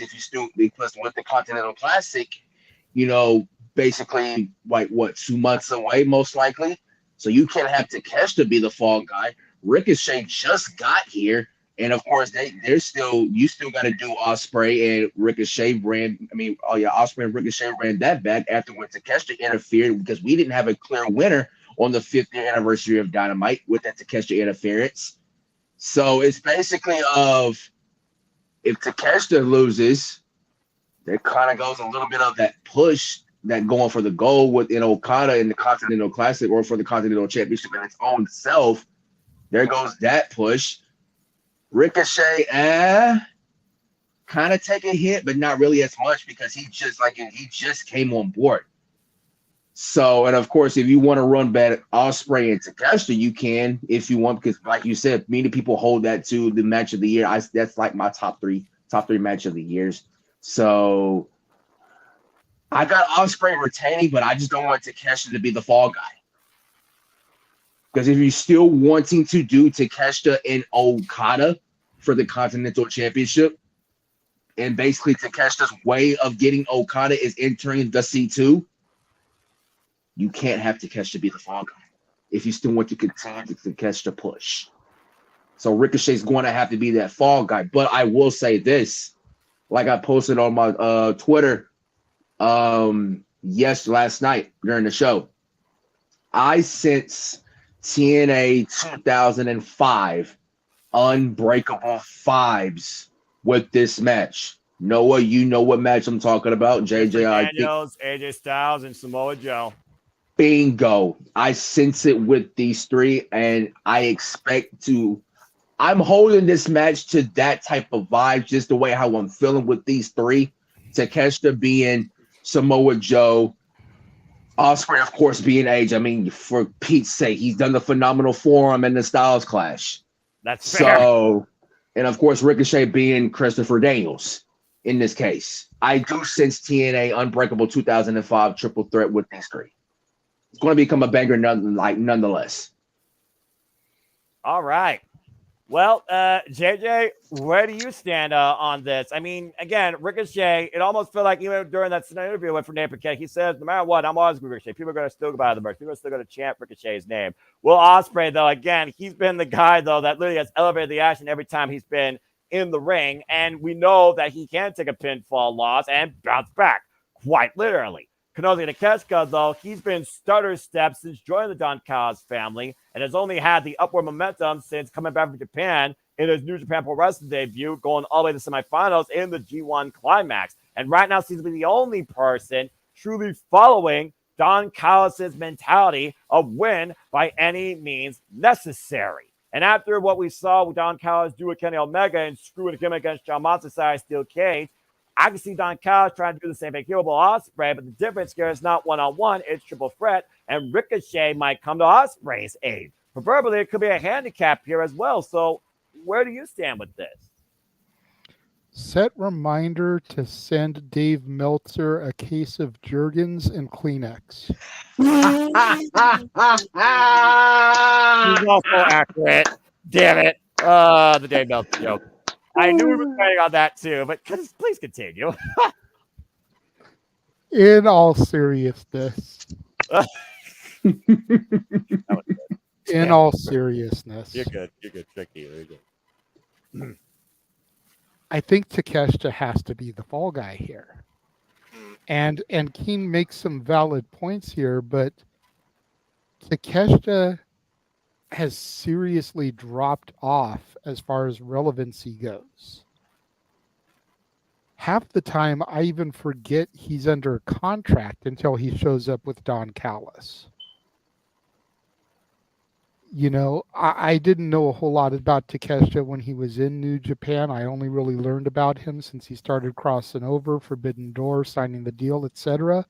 Mm-hmm. But the Takeshita that I first saw come to AEW and the Takeshita on my screen are completely different people. The Takeshita I see on a weekly basis has been fucking spayed and neutered. Damn. And yikes.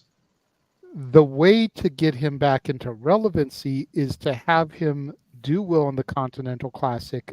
I give you that. But you can come into the Classic down here and exit the Classic here. I don't think Ospreay or Ricochet can afford the L. And it's with that in mind that I see Ricochet winning by pinning Takeshita. Whoa! That way you can still run back Ospreay Ricochet again, because Ricochet never beat Ospreay for the title. Ospreay loses the title, but he doesn't get defeated. Therefore, he doesn't look weak going forward. You also still can run back Ospreay and Takeshita because of the fallout of the Callis family to see who's going to get a title shot at Ricochet. And you set up Ricochet Takeshita. I like that.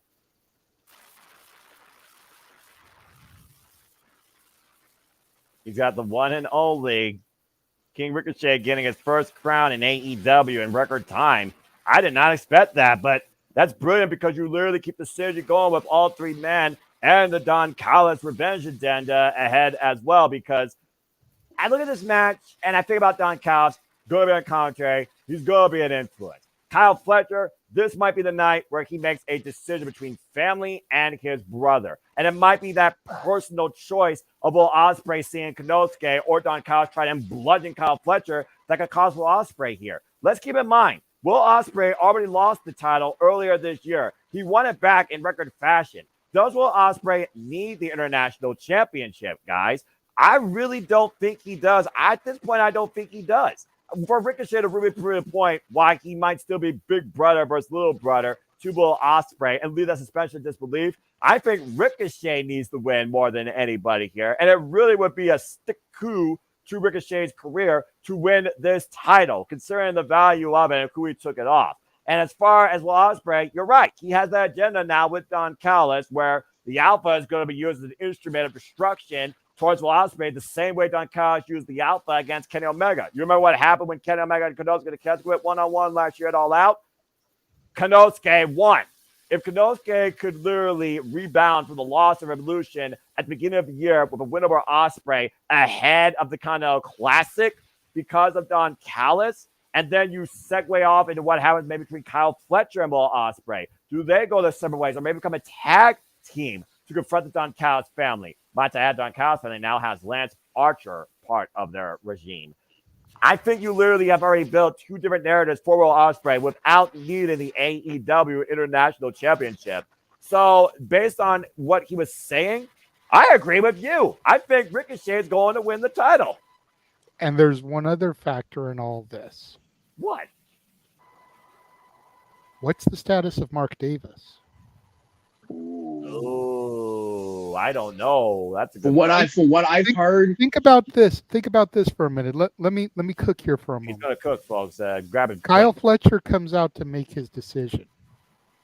He turns on Takeshita, aligning himself with Ospreay. Right. But Ospreay is pissed. What are you doing? Because Ospreay wants to be dignified. He wants to win these matches on his own. Right. So now you've got Fletcher and Ospreay at odds when all Fletcher's trying to do was show his allegiance. Here comes Mark Davis to break the two of them up from arguing. While all this is going on, Ricochet and Takeshita are isolated in the ring. Takeshita's down. Bada boom. Ricochet wins. Again, triple threat. All it takes is 3 seconds. Just like that. And to King's point, we know that the Alpha is more focused on getting Kazuchika Okada's Continental Crown, Continental Championship. And those who have yet to face each other one-on-one. So we already know where the Alpha agenda could be ahead of Wrestle Dynasty. Imagine Konosuke Takeshita going into the Tokyo Dome, the Continental Champion. Now that would be a real mind fuck, especially if Okada returns back to Japan as this corporate Okada. So I think we've already set up narratives for Ospreay and Konosuke where they'll be protected no matter what. But if Ricochet doesn't win here, he's dead in the water. So it's almost like Ricochet has to win to prove a point. Why I made this decision for myself. Wasn't for nothing. You got to go with, probably people at this point probably think Ricochet is the wild card here or the fall guy. Ricochet here, based on just our context and storytelling of what could be ahead of AEW, makes perfect sense. Ricochet for the win. I love it. I love it. And yeah, this match is going to be nut and butts. I cannot wait to call this shit. I'm going to lose myself like Eminem. All right. Well, let's go ahead. We've had a lot of fun, a lot of talk. We talked a lot about different storylines, a lot of cause and effect. Well, let's go ahead and get into our main event. He was cooking. Well, now it's time to serve the main course. What is the future of the AEW World Championship? It's Bryan Danielson, the American Dragon, versus Jon Moxley. 3. And it's all for the future of the AEW World Championship and the career of Bryan Danielson. The final countdown might literally be the final encounter. Now, there's a whole damn lot to dissect from this. How we got here, what this means, where we could go from here. But like I said, time to set the main course, JJ. What happens this Saturday? Is this the final match for the American Dragon, Bryan Danielson? Or does Jon Moxley usher in something bigger then a paradigm shift.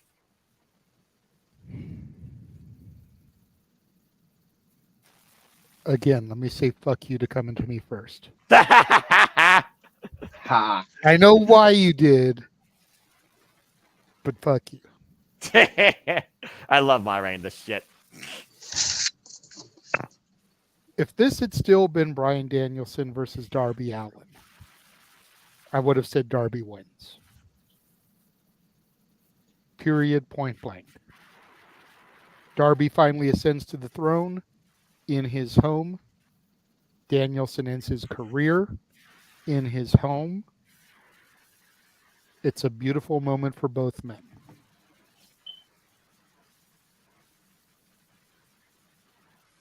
With it being Moxley, I don't want Moxley near the championship again. At least not yet. He's already, I believe, a 3-time champion. You would be correct. The only 3-time world champion. Only 3 times.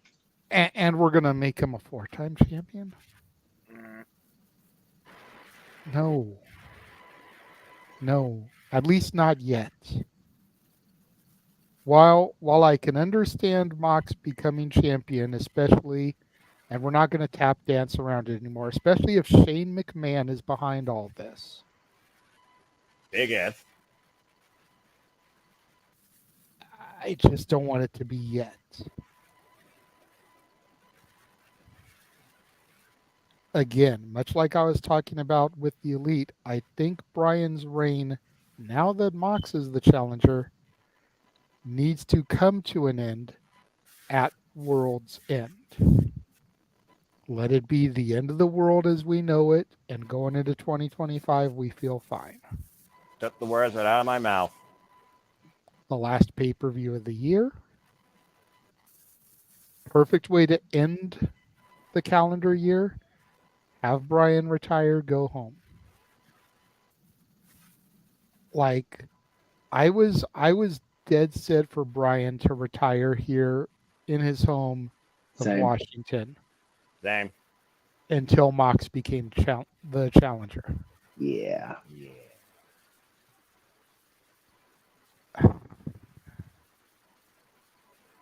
I feel like there's more story to tell in this Mox, Claudio, Shafir, Pac invasion angle that's going on. Especially still, since we still got to do something about the trios titles. They're right. For real.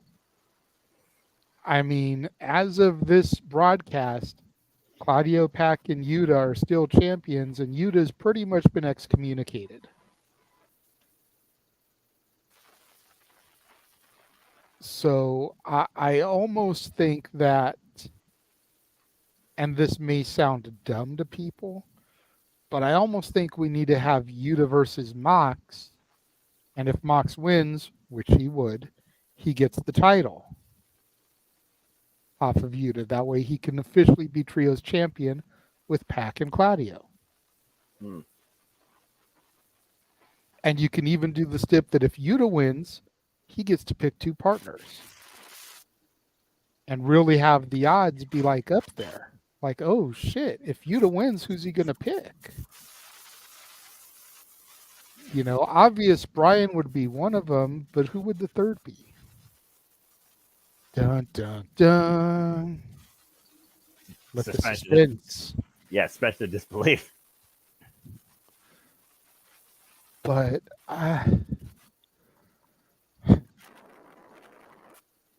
this is another one I'm going with my heart. I'm going Bryan Danielson to retain.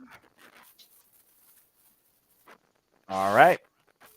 I'm not going to say another word in the meantime. Let's see what the King has to say about this. Well, King, we've been on the American Dragon Final Countdown ever since he got the moment at All In against Swerve Strickland. Not necessarily his hometown, but his home state.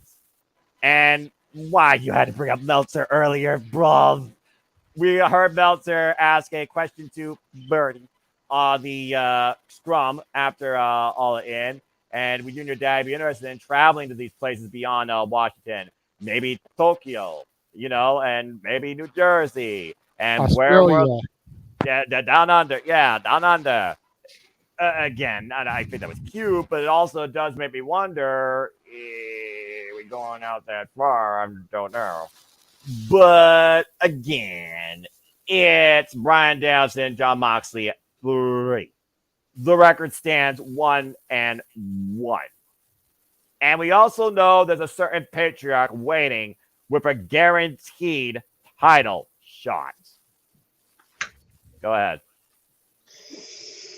I'm glad you brought that up because Christian Cage has been holding that little contract that he's won since Wembley in that all casino gauntlet match that he gets a guaranteed shot at the next AEW World Champion, whoever that may be. And anytime he wants. Exactly. And that's like a money in the bank briefcase concept of a situation. Damn it. Now, I agree with JJ. I do not want to see Mox become a 4-time champion yet. We've been there 3 times. We've been there. We've done that, especially when he was, let's not say that word, but I'm going to say it anyway. Don't interim, but still counts nonetheless. We've been there. We've done that with the Mox reign. Danielson retains until World's End. And because he's got to, and he's even said it, he's got to get neck surgery by the end of this year. He's even said it himself on Sports Illustrated. He said it on multiple interviews. He's got to get surgery by the end of the year. What better way, like an old Yeller situation, to put away Danielson out of his misery than at World's End? Start 2025 without the American Dragon being there full time. The question is, though, who? Who will be the one that's credible enough to take the title off of Brian at World's End? Last year, it was Samoa Joe that took it off MJF, and neither man was involved in the Continental Classic, and it was in MJF's hometown to that insult to injury. He wasn't seen again until Double or Nothing. And what is the final countdown? When Brian Danielson loses this title, he's done with professional wrestling. Damn it. And like you said, surgery and family. Priorities over this lifelong passion. The two things he hold near and dear his entire life. One finally reaches its end game. In the war that has been officially ushered in by John Moxley and Brian Danielson on opposite sides, this is not the final battle for me. This is just the first conflict to get there. And I agree with both of you. I have Brian Danielson retaining. The question is, what happens after, particularly after WrestleDream? Last year was the arrival of a rated R superstar. Who comes in here? Do they bring the money? Do they hack the system? Do they do something extremely unordinary that John Moxley brings in to usher in this era of anarchy against this non-complacency he's trying to bring out of All Elite Wrestling? You talk about Shane McMahon. I talk about another name that's in John Moxley's past that probably would be like a what the fuck to people. But again, is it just part of the bigger picture? I think about Sami Callihan, who's been MIA from TNA. And Sami Callihan and John Moxley have history going back to ZCW, and formerly were called the Switchblades. And I think about John Moxley starting this own cryptic promo era of anarchy with an anarchist and a death machine madman like Sami Callihan. Those two might run roughshod for AEW to get to Brian Danielson before Shane McMahon. Because I think Shane McMahon is due, but I don't think it's with this. I think it's with something different. I don't know what, but I think it's something different. And I'm just looking in the context of John Moxley's mind, which is something crazy to think about, and the violence that we know he's capable of. I think Brian Danielson and John Moxley have a violent end.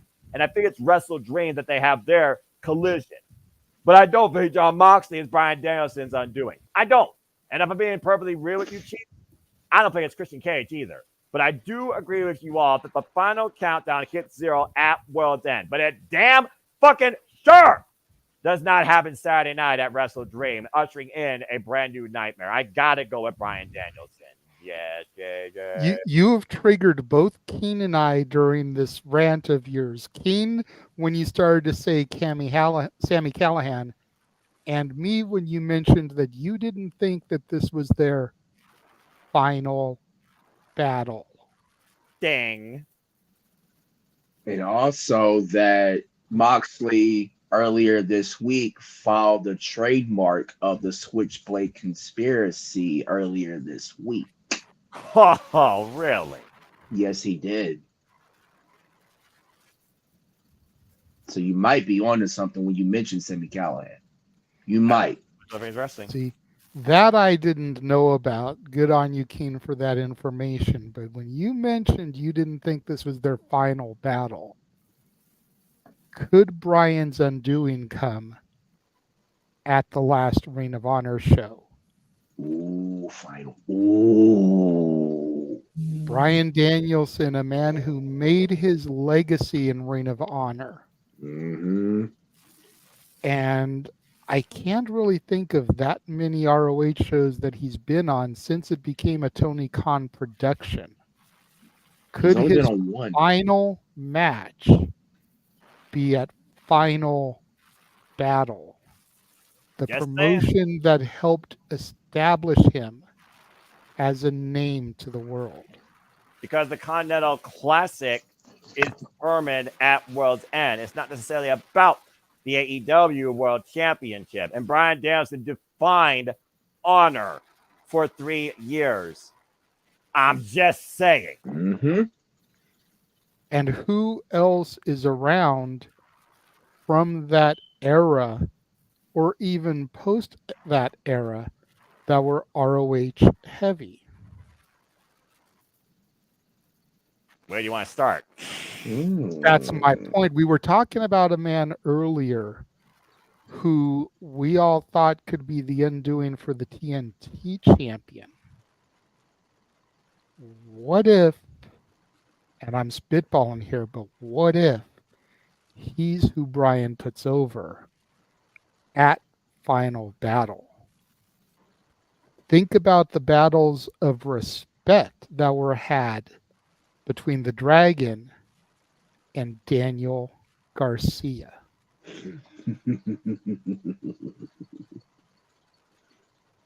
Inside a ring that is about honor and respect. Brian did say he wanted to bring professional wrestling into Daniel Garcia during that little feud. He did say that Brian Daniel Garcia is a professional wrestler, not a sports entertainer. I do remember that. And we've all been wanting Brian to put over somebody that can lead the next generation. We don't want him to lose to a Moxley who's already established. Right. Let's have Brian's defeat mean something. It should Daniel literally. Garcia resigned. He is here to stay for the long haul. Mm-hmm. Let the Red Death be the man who puts away the American Dragon once and for all. I think we literally. Danielson. Death to Danielson, and what a love no professional wrestling. Where we look at again the fact that WrestleDream has us dreaming of a bigger era for AEW. The world's end, the world may never be the same again. But one thing for sure, Saturday night, something has to give in some of these matches. But one thing I hope that doesn't give is Brian Danielson's run with the AEW World Championship. Let the final countdown continue a little longer. Let's not hit 0 yet. Conspiracy theory aside, Brian Danielson, stay alive. And can you imagine the ROH crowd if they get to hear Final Countdown one more time? Oh my gosh. They're gonna lose their mind to where it's not gonna even have a roof of wherever they're gonna be at. One of the biggest Ring of Honor attendance in the Tony Khan regime. Facts. Just saying. Honor is real. But does any honor be established or teased this Saturday night? Or do we usher in a conspiracy? The final countdown continues, but we have reached the final countdown at the end of Simply Predicting here tonight. So again, a show that feels a little bit like what the fuck or what the hell is going to happen next. It's going to 11th last special disbelief with AEW Full Gear around the corner, and of course, the Continental Classic and World's End before AEW 2025 begins. And of course, we have our final battle yet to be made official, but likely will be close towards the end of December as well. But thank you all for tuning in. So let us know your premonitions, your predictions, your thoughts, your comments down below. Let us know your thoughts also in the chat. And again, stay tuned for the forum and let your voices be heard. Demonstrate your passion, your wildest imagination for all things wrestling as we look towards AEW this weekend for WrestleDream, where there might be some nightmares coming forward and dreams to be broken before they're achieved. It's sure to hell be an awesome night, though. With that being said, the 2-hour mark, nicely done, guys. And thank you all for tuning in. Let's go around, do some plugs for everybody I find I do. King, absolute pleasure having you find that Simply Predicting. ATW video brought to crossover to a degree where, again, we didn't hear much about this ratings thing, but maybe we'll hear more about that on the shenanigans after WrestleDream. Just saying. I hope to see you there, man. In the meantime, anything you want to plug about, where can people find you? Y'all know the usual where to find me at on Twitter and Instagram, AMT Roman numeral 23, number 23, the dot after the I on the 23 on Instagram. Always a pleasure with you fellas, always. Yeah, never change, bro. We are ACW for life. JJ, this weekend is going to be very interesting. There's going to be something to talk about on shenanigans just from this show, to say the least. But that being said, a pleasure, my friend. Anything you want to plug and promote, and of course, where can people find you? He actually has your graphic. Well, those of you out there that want to follow me on social media, you can find me at the Renegade JJ Williams on Instagram, at ROWJJ Williams on Twitter, Casa D18 Studios on YouTube. That goes for you as well, Tony Khan. You can also email me at rowjjwilliams@gmail.com. I will accept a contract through email, sign it back to you. You know, you could use some help with your booking strategies. Between Keen A-Trade and I, we have given you a shit ton of great ideas here this evening. And if you even used 2% of our ideas, I think your product would grow. Just one fan to another fan. You're not getting broad. JJ, like I told Eric, I think let your it product would grow. Let it go. Damn it. Hey, look, A-Trade. Our shit was on fire tonight. You can't It blame was. me for throwing Can't it out there. that. You can't blame me for throwing it out there as an effort. This is one of the best identities we've ever had. I love this shit. But of course, you can catch the Saturday shenanigans across the Simply Reliable Studios brand every Saturday, 11 Eastern, 8 Pacific, or in the case of WrestleDream, once Tony Khan decides to end the show. So it'll probably be midnight Eastern, 9 Pacific, if we're being real. This is accurate. Mm-hmm. Yep. But yeah, I mean, just lots of good stuff coming up. We've still got a good amount of watch-alongs scheduled for the rest of the year. We've even got shit that hasn't been announced yet, like Final Battle, like Deadline, and so much more. So be on the lookout for all of that across the Simply Reliable Studios. The only reliable SRS in professional wrestling. Damn it. Hey, we got the jab at Meltzer earlier. We had to get that one in too. Just saying. Gotta get I know. Oh, y'all are too much. Okay. Well, again, thank you both so much. And going with Simply Reliable Studios, like, it didn't even dawn on me until I first announced it in our group chat that I was like, wait a minute, SRS. There's money here. We've got to work with that. So yeah, the only reliable SRS in professional wrestling. The freaking trademark waiting to happen. Dadgummit. And what a play on the name. We're Simply Reliable Studios, so the only reliable SRS. It works. It does work. It just writes itself. Speaking of which, you can follow Mr. Reliable. Oh, good Lord, his studio. You can follow Mr. Reliable on the social media. Jesus Christ Almighty. The people I work with. Follow him on social media at Walter.Cruz940 or on the X. Eric's going to give it to you. At Walter Alex Cruz. Again, shout out to everybody here at the Super Reliable Studios that, of course, do their part. Shout out to the Baller Big G. Follow him on the social media. SnowDQ_ Big Baller G, primarily on the Twix. He does really cool and dumb things on the internet. The Jay Hebert side of things. Of course, our own crazy buffoon, Morgan Freeman, or Christopher Watt E.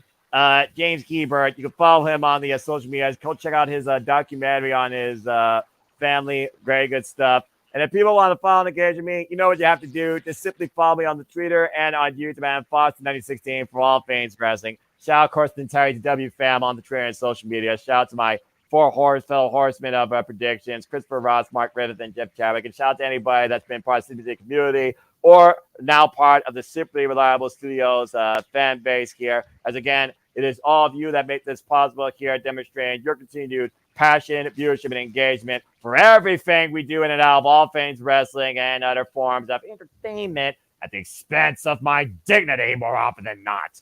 But anyway, stay tuned for predictionally. Stay tuned for man, did Noah feel like a woman? I wasn't gonna bring it up, but he did. Next time I see you, you owe me big time. Unfortunately, King, you can't get him this month because he will be bound for glory, so he won't be able to participate. I know he's gonna be there, so I say I can't get you back. So you're safe. I'm safe for now. Every fan of the Dominguez says, y'all got nothing on me. Nothing. He will be in the building now. believing in Joe Hendry. Yes, and I will sing it till the cows come home. Joe Hendry for champion. Damn it. Anyway. The reason I, of course, continue this madness and endure the absolute shenanigans of the AEW fam and the Simple Reliable Studios because, again, I do this for I am nothing more but a simple man and a lifelong fan of 2 hours later.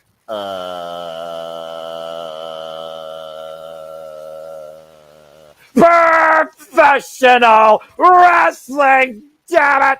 We only wish to remind and encourage you there are no winners, no losers, no betters, just fans with opinions with this passion we all share. At the end of the day, folks, support one another, respect each other, protect your mentality too, treasure your families, and to all those affected by the latest hurricane disasters, my prayers and strength, healing, and love go out to all of you, and please show your love and support, folks. And just for that, enjoy professional wrestling. It's truly as simple as that. But with that being said, thank you so much for tuning in to another edition. That's going to be that thing. Please subscribe, comment, tell a friend. Hit the bell on this video, goes live on demand on any of the Simple Reliable Studio channels. Hit the subscribe button. I show you our passion, our continued coverage, and all things wrestling is not limited anytime soon. The next time we have to be predicting, it will be TNA Bound for Glory, but I will not be on the call. Very curious to see who calls that. And of course, the next time we cover AEW on City Predicting will be AEW Full Gear. WWE's got Crown Jewel. NXT's got Halloween Havoc, and I'm sure there will be a lot of trick-or-treats in that, and we'll see if we once again spin the wheel and make the deal. Ring of Honor Final Battle is yet to be called, and of course, that's it for now because we're not doing NJBW stuff, so I think Will returns next week for Halloween Havoc. And the early rumor is it'll be Julia and Stephanie Vaquer versus Roxanne Perez and Cora Jade. There you go. And we'll see what sort of stipulation is put into play. But again, that being said, that is later on. And for right now, I think I've spoken enough. I think we've fantasy booked enough. We're dreaming big ahead of WrestleDream this Saturday. And I'm looking very forward to calling this show. What nightmares will be left at the end of its wake? Yet to be seen or determined. Stay tuned. But until next time, I bid you all now a fine adieu. So, in usual British game show fashion, for the Renegade Wrestling JJ Williams, say goodbye. Bye. For the king of ATW, my brother in ATW for life, the Kenji King, Anthony, say goodbye. Bye, the elite. And of course, I am Noah Fawcett. It's a goodbye from me. So until next time, we see you virtually on the screens. Make a positive impact in life and have a good night. Thank you for tuning in to City Predicting. This has been AEW WrestleDream. Dreams to be broken, nightmares to be woken. Stay tuned, folks. You may say I'm a dreamer, but I'm not the only one. That's for damn sure. Bye, guys. That hits the button.